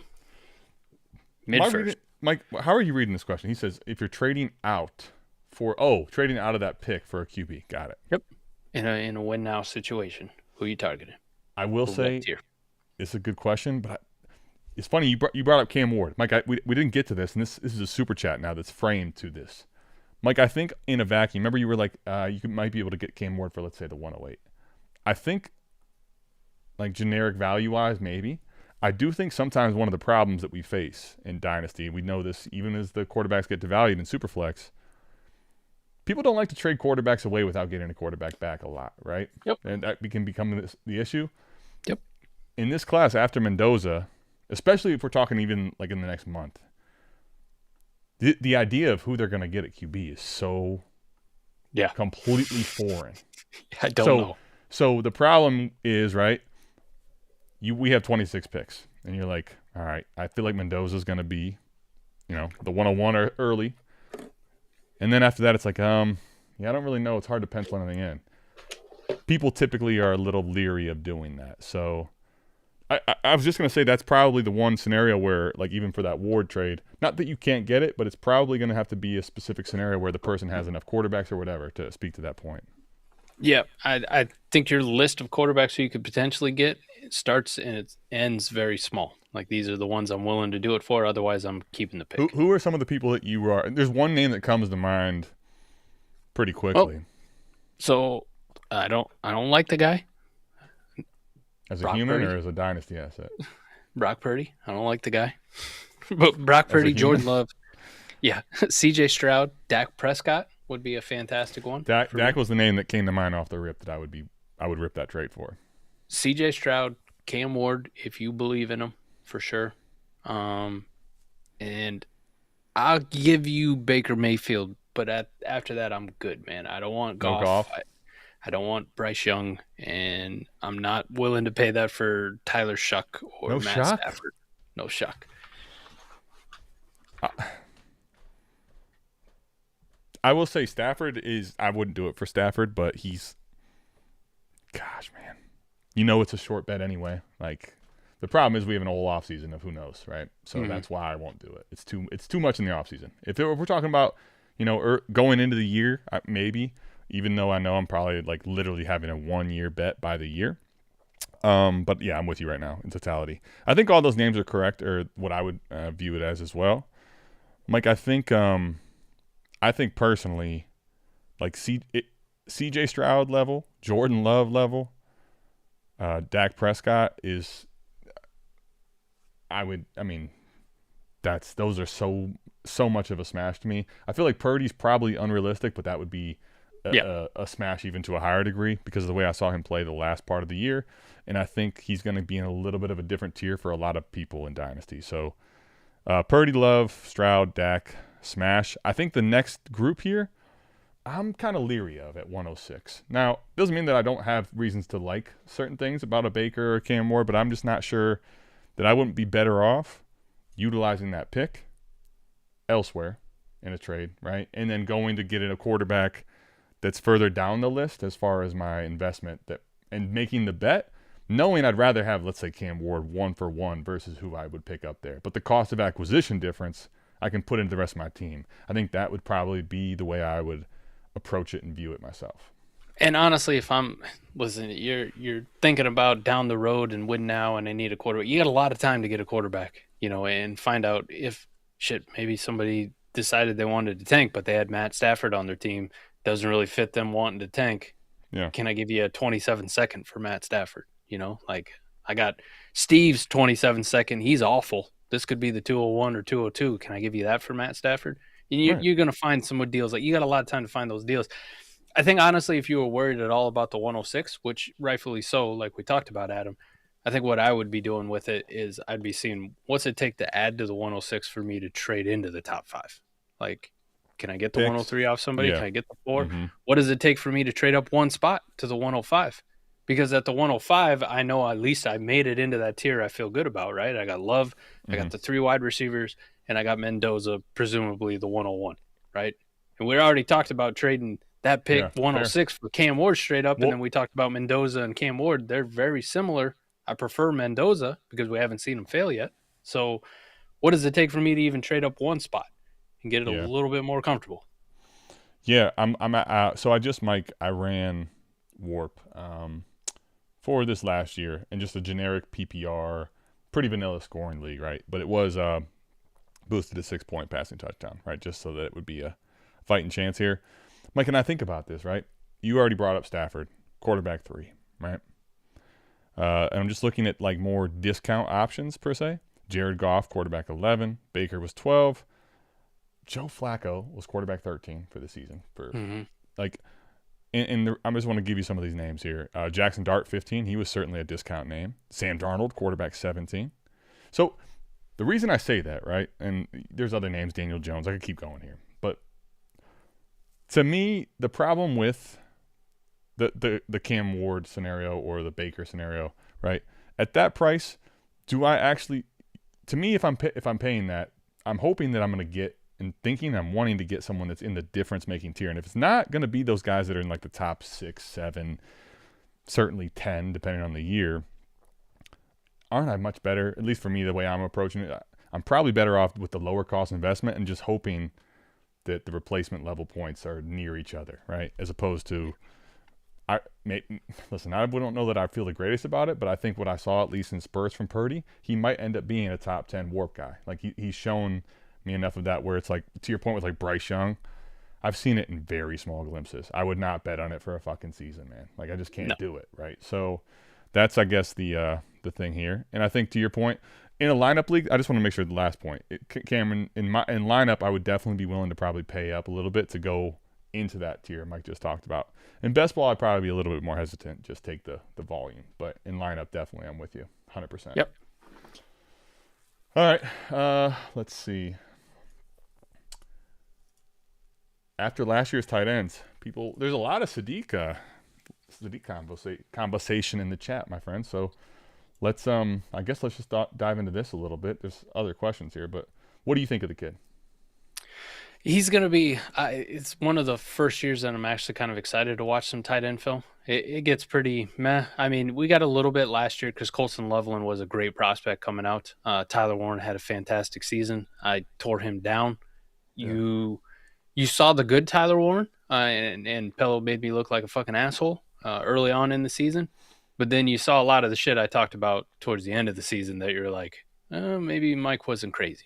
All right, well, when teams adjusted and they took away those little flat routes, right, and there's this ability to dump it off to him and get him heavily involved in. Plus, you had the quarterback downgrade. But even like fucking Phillip Rivers, I was like, man, he's gonna have to target Tyler Warren a hell of a lot, right? Because he can't throw the ball farther than 6 yards down the field, and he still didn't. And Tyler Warren really suffered down the stretch, right? Like you saw a big fall off, and then you saw the Loveland rise for people. You got Eric back. I told you he was tight end 2 in Dynasty or whatever Eric's got him at. I mean, definitely. And I would say Loveland's rise was valid. Like it wasn't as if that was fluky. So I want to give that plenty of credit.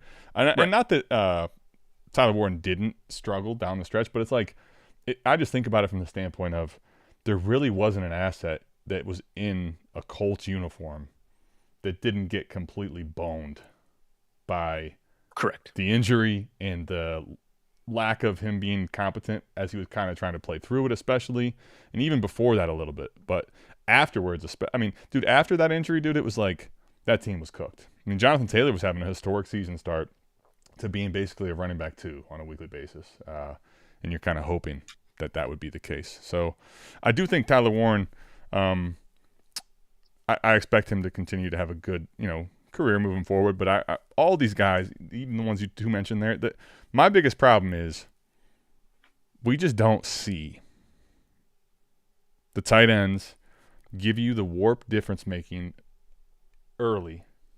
Stay there, stay in that elite tier, and continue it on. Now, Brock Bowers, I think, is probably the perfect example of the one that should have. And, we had the injury and the team was so horrible. Mm-hmm. But again, Brock Bowers was basically, after his rookie season, not that he isn't still really good and really valuable, but he was basically the tight end 1 that's here to stay for forever, albeit by a very small margin. He's tight end 2, literally after 1 year. Not that he's not, again, an elite tight end, but it's just these bets are too rich for me. Now Sadiq, I don't think is going to be. I'm curious. What do you think he's going to come in at right away? That's I think the big potential talking point here. Because if it's super high, I'm going to be out off the rip in general anyway. Well, the only thing that might curb him is you saw how good Tucker Kraft was before the injury, right? Sam Laporta at one point was Dynasty tight end 1. Last year was a bad year for him. Plus, you got the back injury. We don't know how that one really shakes out. You had Harold Fannin, Ascension, right? So you got enough names that come up. And Kyle Pitts at the end of the year was like, holy shit, that was awesome. Oronde Gadsden, his kind of ascension. And then you add in McDaniel and what he revived Darren Waller there for like 5 games. You know what I mean? So people would be like, look, Oronde Gadsden, new one. So you got enough names. George Kittle is just steady. You got enough names that may curb how high Kenyon Sadiq enters right away. Right.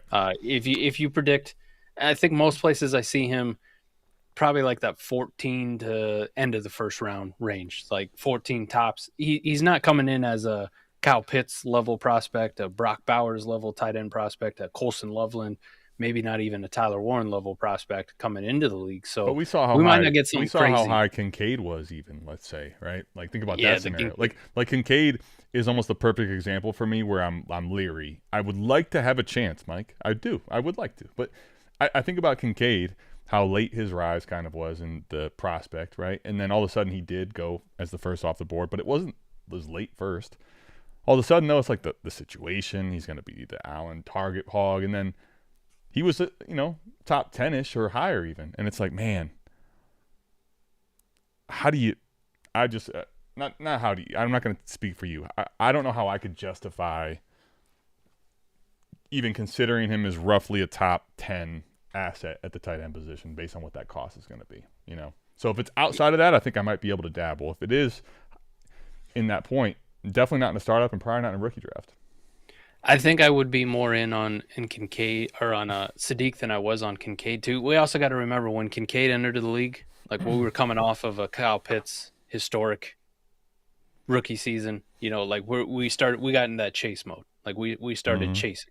We started chasing, and the depth of talent at the tight end position wasn't as good as probably where we're sitting now, right? Like you had Kelsey, you had Andrews, Njoku still hadn't even had his like big revival breakout at that point. He had like George Kittle, but then the rest of Kyle Pitts, the rest of it after you got past like 5, Adam, it was like Dalton Schultz. Like, is this what we're doing? We're doing some Dalton Schultz here, or do we think Waller's got one more year in him, even though last year was horrendous and he's now rapping and breaking up with Kelsey Plum or whatever. Like, well, it was a little bit of a different landscape. The only thing I'll say is this one feels a little bit deeper to me. So maybe we get a little bit more curbed on Kenyon Sadiq, to your point, which maybe he enters as 11. Maybe he enters right where Dalton Kincaid is into the league. I mean, like the other crazy part is you just some of the names that are basically complete dead in Dynasty. Yeah. Makes me think, don't do it. Don't do it. Kind of like Jay asking, did I win, when he put in the Discord we'll get to the drawing here. I don't need it and didn't vote to get into the drawing. So let's go ahead, though, Mike. Let's get into the let's get into it. We got a navy, blue void is what you call it, jacket. And we have 3 entrants with a chance to press your luck for a pair of Jordan 9 flints. So we'll do that real quick. Before, as I told people, we'd get them out of here before 11 if they were going to stay for it. So let's do that. All right, Mike. Here are the 3. All right. And, just for the sake of it, this is one of my favorite things now is when Mike comes in and tries to pick. Apparently, when it's the Retro 5s, he gets to pick his winner. But who do you think is going to win so that they get inherently the chance of no winning after that? I'm going Adam 72. Adam Q72. All right. And by the way, Adam Q72, I haven't seen him in if any of these entries. So Mike, that would be just so messed up. But let's go ahead and get into it, man. You know, we're going 2 for 2, Adam. You know it.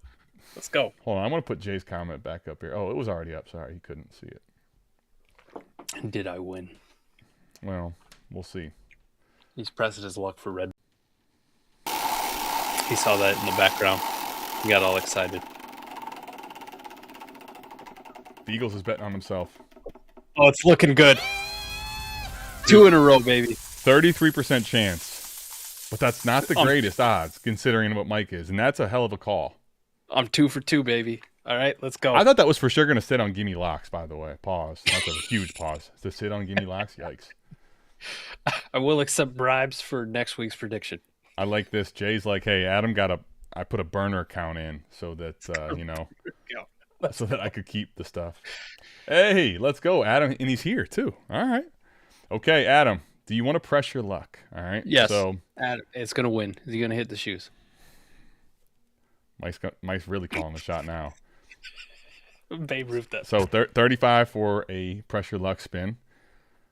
If you've seen any of the other people on here, better odds than Mike calling you out. But I'll wait for him to. He says press it. That's Geist. Geist is telling him to press it. By the way. So, there we let's go. press it. So you're telling me there's no chance? $35 pressure luck right here. Gonna nail it. All right. So here are the options. Oh, those shoes I won too. By the way, wore them already. Love them. The 5s. Oh yeah. Well, I mean, they're so awesome. They're one of my favorites for sure. The only thing that threw me off is they got those little plastic pieces. The lace ties. I was actually meaning to talk to you about that before. The lace ties. I was like, I'm not gonna lie to you. For a second, when I pulled them out of the box, I was like, "This motherfucker steal them," because they put them like. You thought I had security tags on there? Oh my god! They put them ink tags on shit. Oh, I forgot to get the security tags off when I snuck through. Oh, that's crazy. Am I in possession of stolen property? That is hilarious. You are not, but even in the events, they all come with the lace ties on the 5s. That's awesome. All right, we're gonna press it for you, buddy. Mike says you're going to win. So the options are a Vapor Limited jersey, Jordan 9 Flint Grays, and a South Harmon bag. Let's go. Don't Jordan 9 Flint Grays. Oh. Nailed it. Oh, yes! The bag was right there for the taking. Damn it. Didn't I call the shoes last week too? So technically I'm 4 for 4.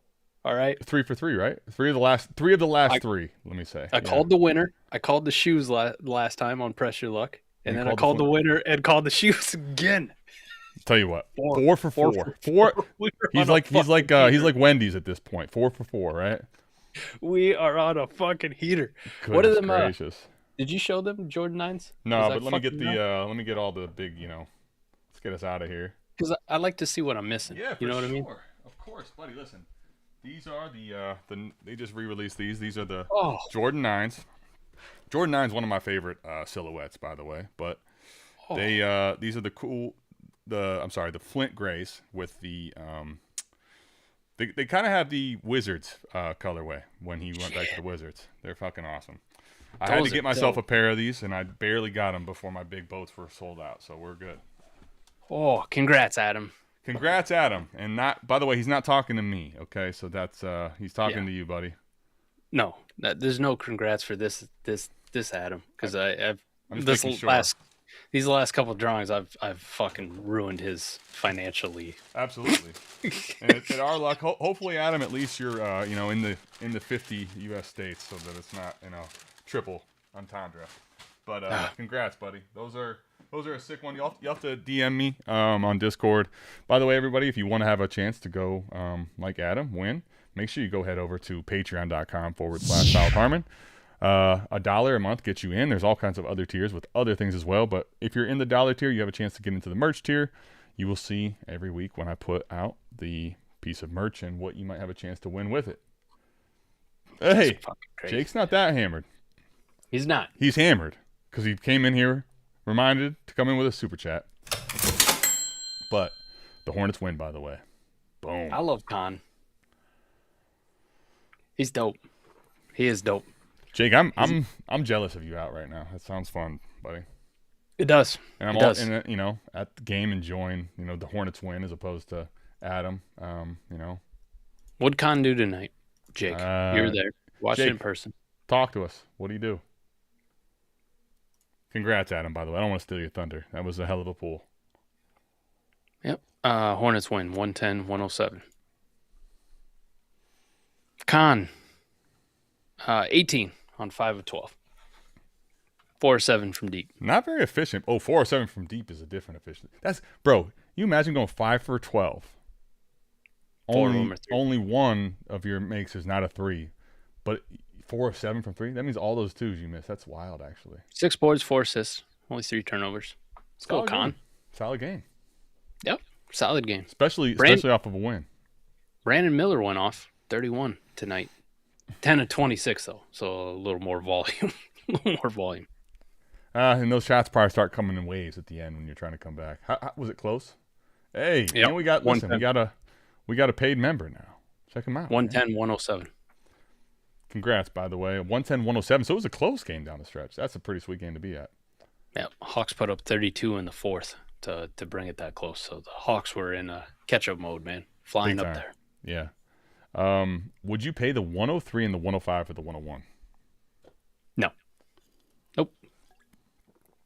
I think this is the perfect class just on the flip side of it. I'm so you would consider the 101 going down to the 103 and the 105? Absolutely. This is the perfect class for me to tear down off the 101 as long as I can get at least one pick in the top 5 and then something in that, which is very reasonable to get like a 107 or something like that if somebody has it available. You tell me I get 2 picks in the top 5 in this class? Absolutely. Listen, I've done these rookie scouting portfolios, and I've talked about it at every single one because I've done the wide receivers across the board. Makai Lemon, next one coming out, by the way, little prelude.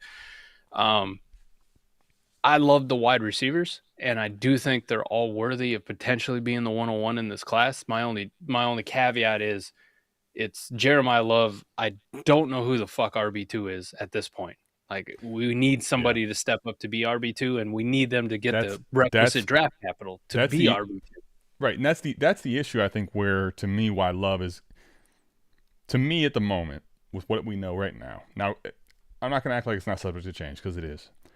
At the moment, I can't really do anything other than say that Love should be the 101 because the tier drop-off, right, essentially from that just makes it so much of a, in a rookie draft, but Love should get that tiebreaker if there even was one. Like, at the moment, I would say Love would be my 101, even if, let's call it, there was a solid running back too, closer to him. But I think that's the other issue is you could see where you're going to get wide receivers. You know, there's some other really good ones. Maybe not to the same level as a Tate or like I have Tate and I have Tyson as my tier 1 at the moment.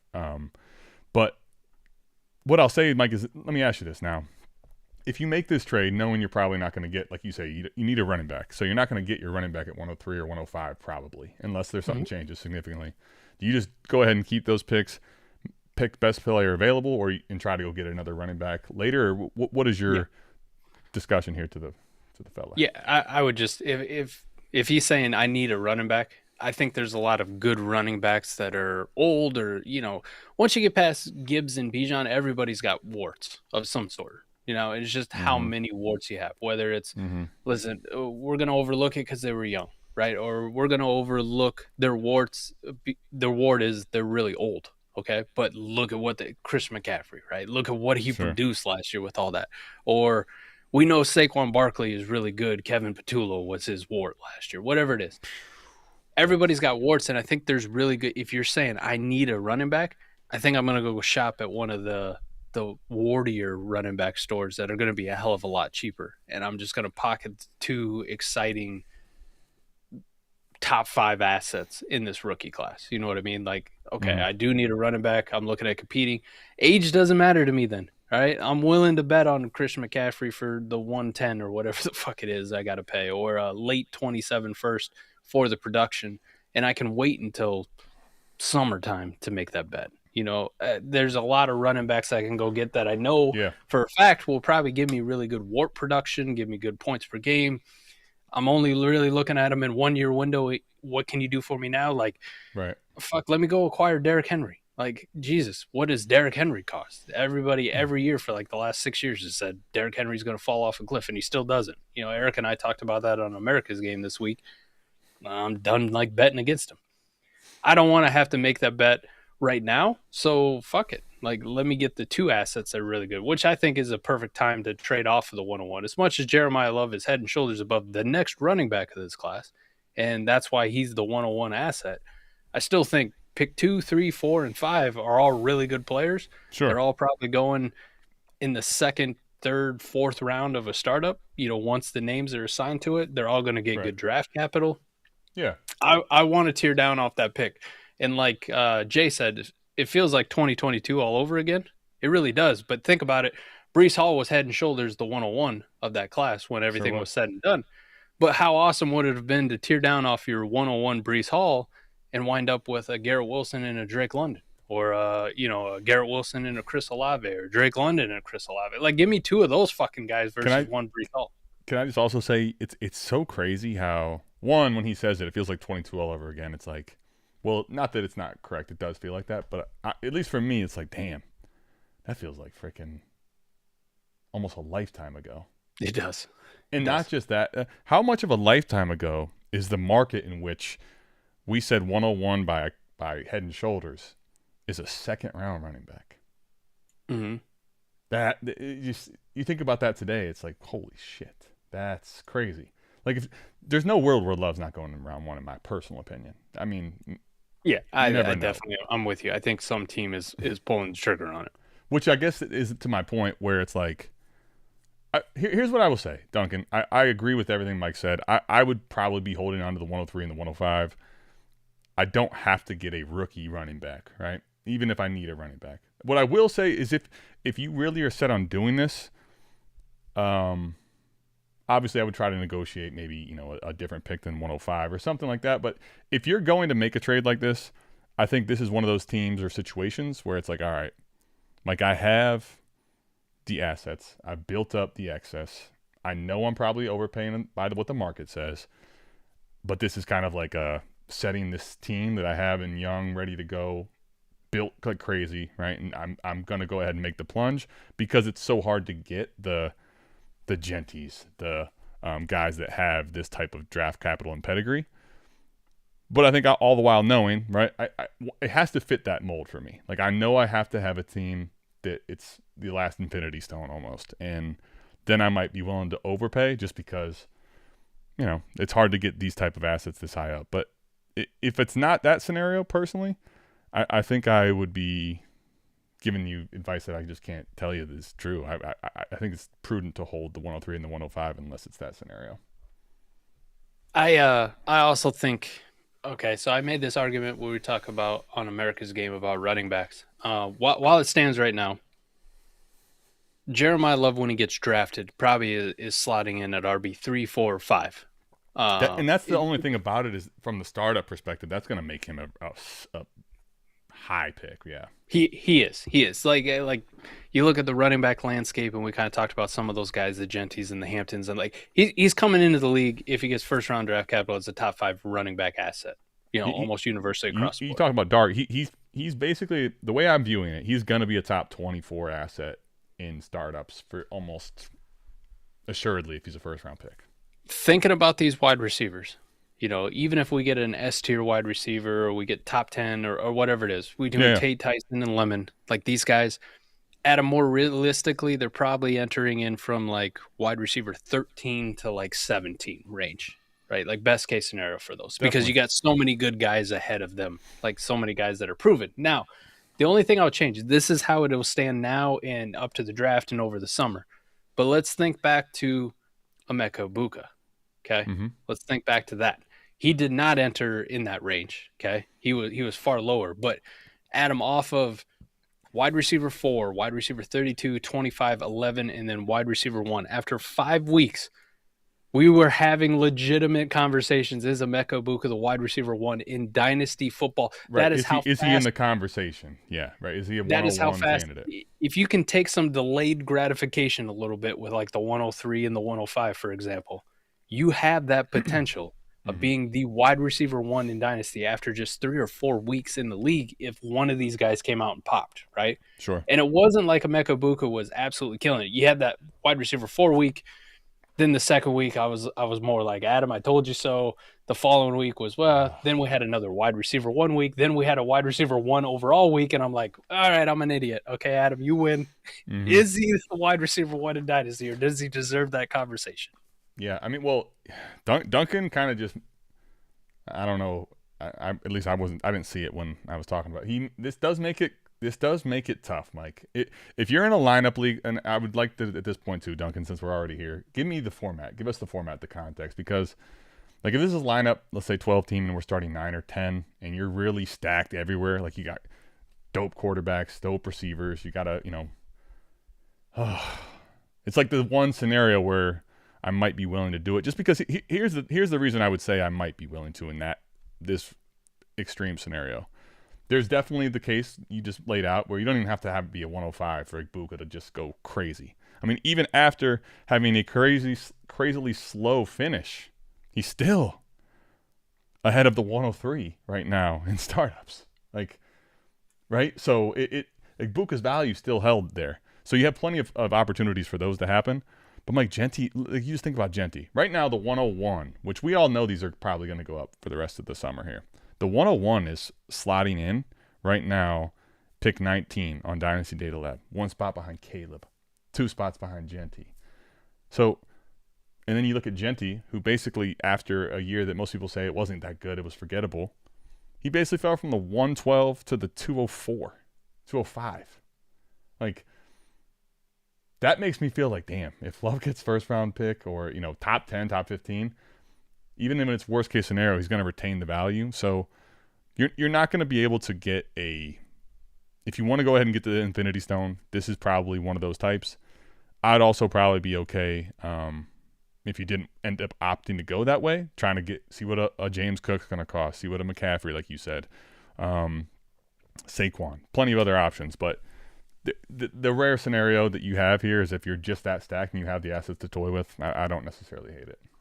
Also think about put yourself in last year's position and then how the season played out. There was almost universally across the board, there was a top 6 of running backs who produced for you, like warp difference makers. Then there was a tier fall off, and then it kind of became everybody else in the line really flattened out. Now the guys who had the top 6 were like, fuck yeah, we're killing it. Everybody else, as long as you had a couple of guys in that range, you were like, I'm doing all right. All right, maybe I know. Sorry, you're not. I'm not trying to cut you off, but look at this team. I'm doing it. There's no fucking way I'm doing it. Not in February. Not in February. But doing it. I'll say this: the top 6 tier where it finished in Warp, half of it was guys we highly valued at this time last year. Right, where you'd go like, my team is stacked at running back. I got one of these guys, or I got whatever, where he's looking at it. The other half, nobody really gave a shit. You know what I mean? Like, you wouldn't go like, I was stacked at it. I was elite. We had questions about James Cook. He finished in the top 6. Jonathan Taylor, right? Nobody was super, super high this time last year on Jonathan Taylor. And then Christian McCaffrey, who ended up absolutely smashing running back warp and smashing most leagues. We're coming off a season where we saw him for like a half a game.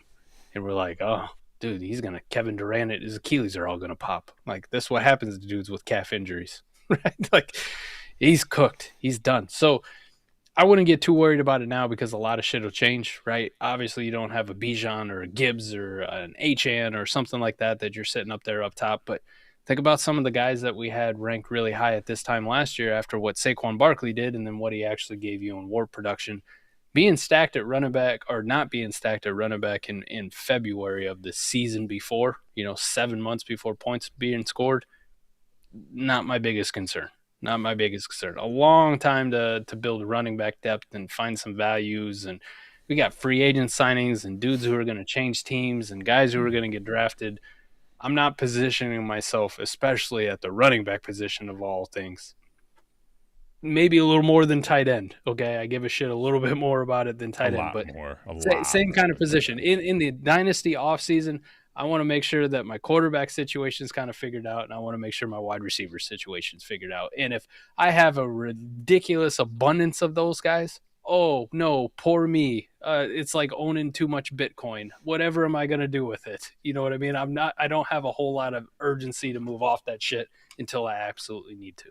Yeah, I mean, well, the thing is for me, 12 team start 10 is the assets are all going to – the game is consolidation, right? The game's consolidation. And when you talk about the offseason especially, like the 101, let's pencil it in as Jeremiah Love's pick 19. Like if he goes top 15, gosh, there's a case he's already a first-round startup pick. And then think about where Genty went down. So there's a what if Love smashes? What if Love has a good season? I mean, there's a lot of scenarios where his dynasty value is not only hold serve, but is giving you even upside. So for me, it's more of a dynasty value thing than anything else. I don't disagree with you at all about the points and the production, but I also, at this point, I'm making trades not really thinking about production. And I think Love is an asset that can trend really high and also is going to be a more coveted in this format probably. So I think that's why I would be willing to do it. But you got to have a team like this. You got to tell me that you're looking at a team where you got Puka, Higgins, and London, right, are your wide receiver 1, 2, and 3. And then you got a whole bunch of these guys that are really talented on the back end to fill depth with, but they're not necessarily locked and loaded. You got McBride, you got Mahomes and Lamar. You got to have a team looking at least like this for me to even consider it. Mike, if you told me that we're talking not near the depth at receiver and you're not 2 quarterbacks deep at Superflex and you don't have McBride, I'm not doing this because it's too much. You're overpaying, I think, for this asset. But I think the reason I would do it is you have the team and that the 101 or Love still can go up in value. I'll try to not include the running backs from last year's class when I'm talking about it. But if you were in a similar position last year, right, where you're like, I'm stacked everywhere except for running back, would you trade the 103 and the 105 for Ashton Jeanty, essentially? And that ended up becoming Tet McMillan, and, I'm going to bypass the running back. Let's say it was Jackson Dart, right? And now you're sitting here this year, you're like, motherfucker, Tet and Genty, they're close enough, or Tet and Dart, they're close enough. This is why I don't like to do it or to consolidate it, because I feel like it pigeonholes me in, especially in February, because I have so much more time to do it. Now, if you include the running backs, and you're like, shit, I ended up with Amari and Hampton at the 103, and I ended up with, Ted at the 105. You're like, fuck, dude. I'm in the same fucking boat I already would have been in. I got the same similar running back, plus I had an extra asset. I would hate to be in that situation. And I think this top 5 of this class, while Jeremiah Love is the clear runaway 101 because of positional discrepancy, right? Like how far it's going to fall off. I don't, even in a start 10 in February, I don't want to consolidate all into one piece. I'd rather take my shot and see what that 103 and that 105 becomes, because I think they're pretty close in assets for them, and I can move that shit in the next 7 months wherever the hell I want for running backs that probably cost far less than that are going to give me actual better production than what a Jeremiah Love will.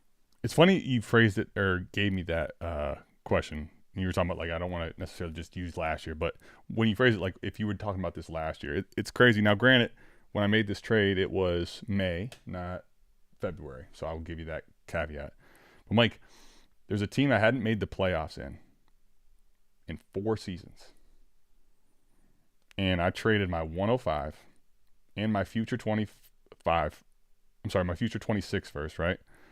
And the 2 a second, so it was a 105, 205, and a 26 first for Genty, and that team not only made the playoffs but won the title.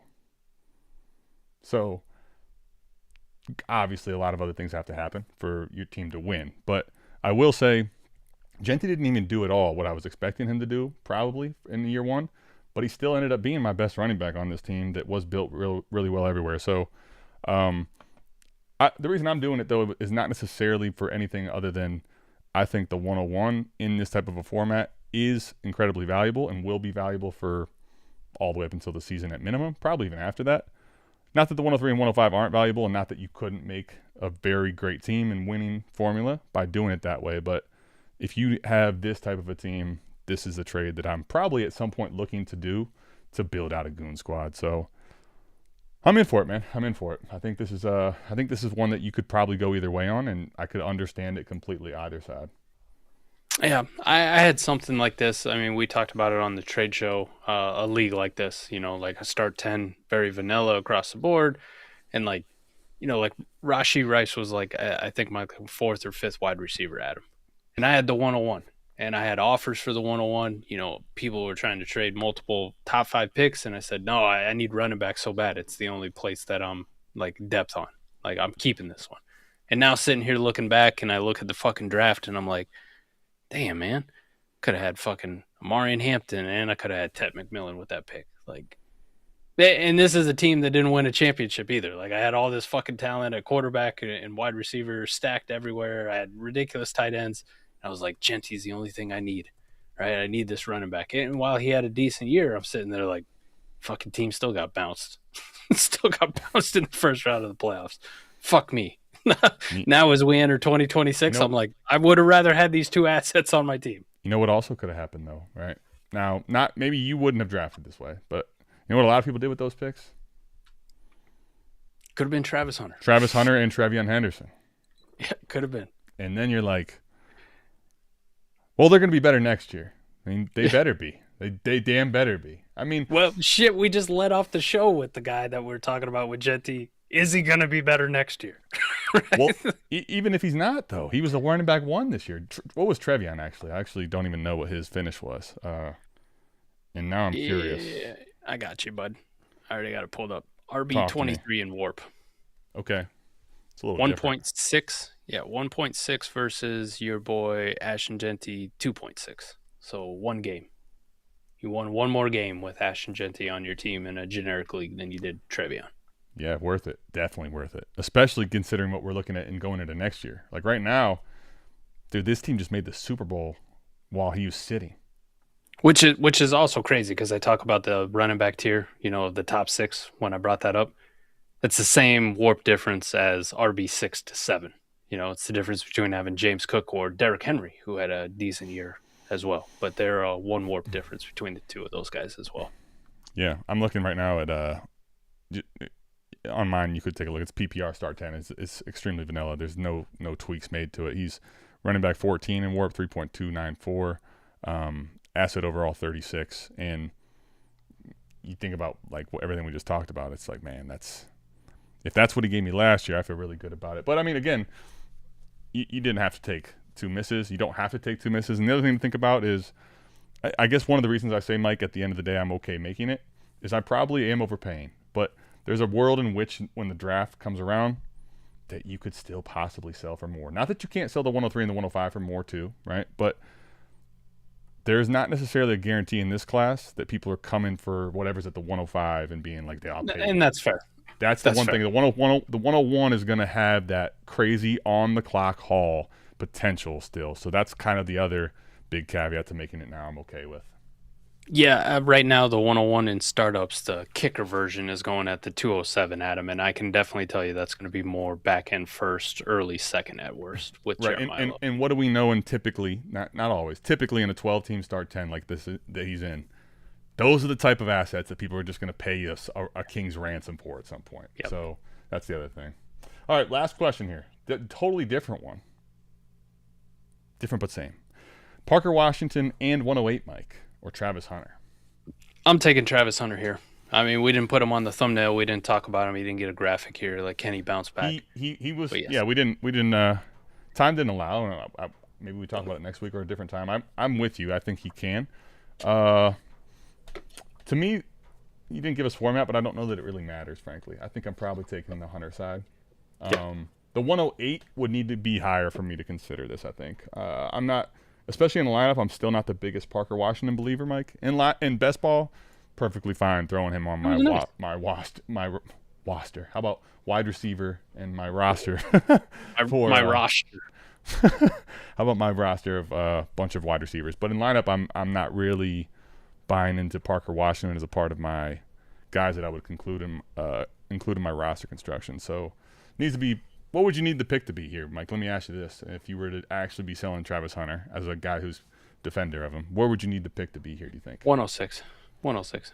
Yeah, I was gonna say 105. So we're pretty much on the same page here. Yeah, I think tier 1 is very within the range of outcomes. I still fully believe in him, but I understand market is really soured on him. That's why I say I just put him just right outside at the 106. I'll take the caveat. Here's the thing about Travis Hunter that I like. The last time we saw him on the field, wide receiver 9. Like they said all week, we want to get Travis Hunter more involved as a wide receiver. Like we're going to feed him the ball. And they went out and he scored 24 fantasy points. Granted, it was a Europe game, so maybe not a lot of people saw it because we're like, fuck it, we ain't waking up that early. We ain't doing it, but it was against by the time they saw the highlight, the 1 o'clock start, you know? Yeah, it was a really good Rams defense that he fucking did it against. And that was kind of the catapult. They got him involved, and he had a monster fucking game, and then, he got injured in practice, and now we're shut down for the rest of the season. Fuck. I get it. There's been some coach speak, like I've heard hey, they want to use him more on defense next year or whatever it is. But like the last time I saw him play NFL football, it was a wide receiver 1 performance. And they said, we want to get him the football and get him involved. And he delivered. And then you saw throughout the rest of the season, the whole reason Parker Washington had his ascension because Travis Hunter ain't on the field. And I'm like, imagine what this would be like if Travis Hunter was out there, right, guys? Yeah. Right? Well, I would say, Mike, in a lot of other years, I would probably consider maybe not that specific package because, again, I'm not the biggest Parker Washington guy in lineup, and so that would change things. But in other years, Mike, I probably would be more on the side of taking that pick and the liquidity. The problem this year is I do think the picks will rise in value, but especially when we get to that range, I'm not betting on the rise being that seismic or really that much at all by the majority of people in my leagues and gamers. So even if it rises, I don't know that it's going to be a desirable enough pick to where I don't just have to end up making it realistically, right? And at that point, do I really want to get off of Travis Hunter right now for that?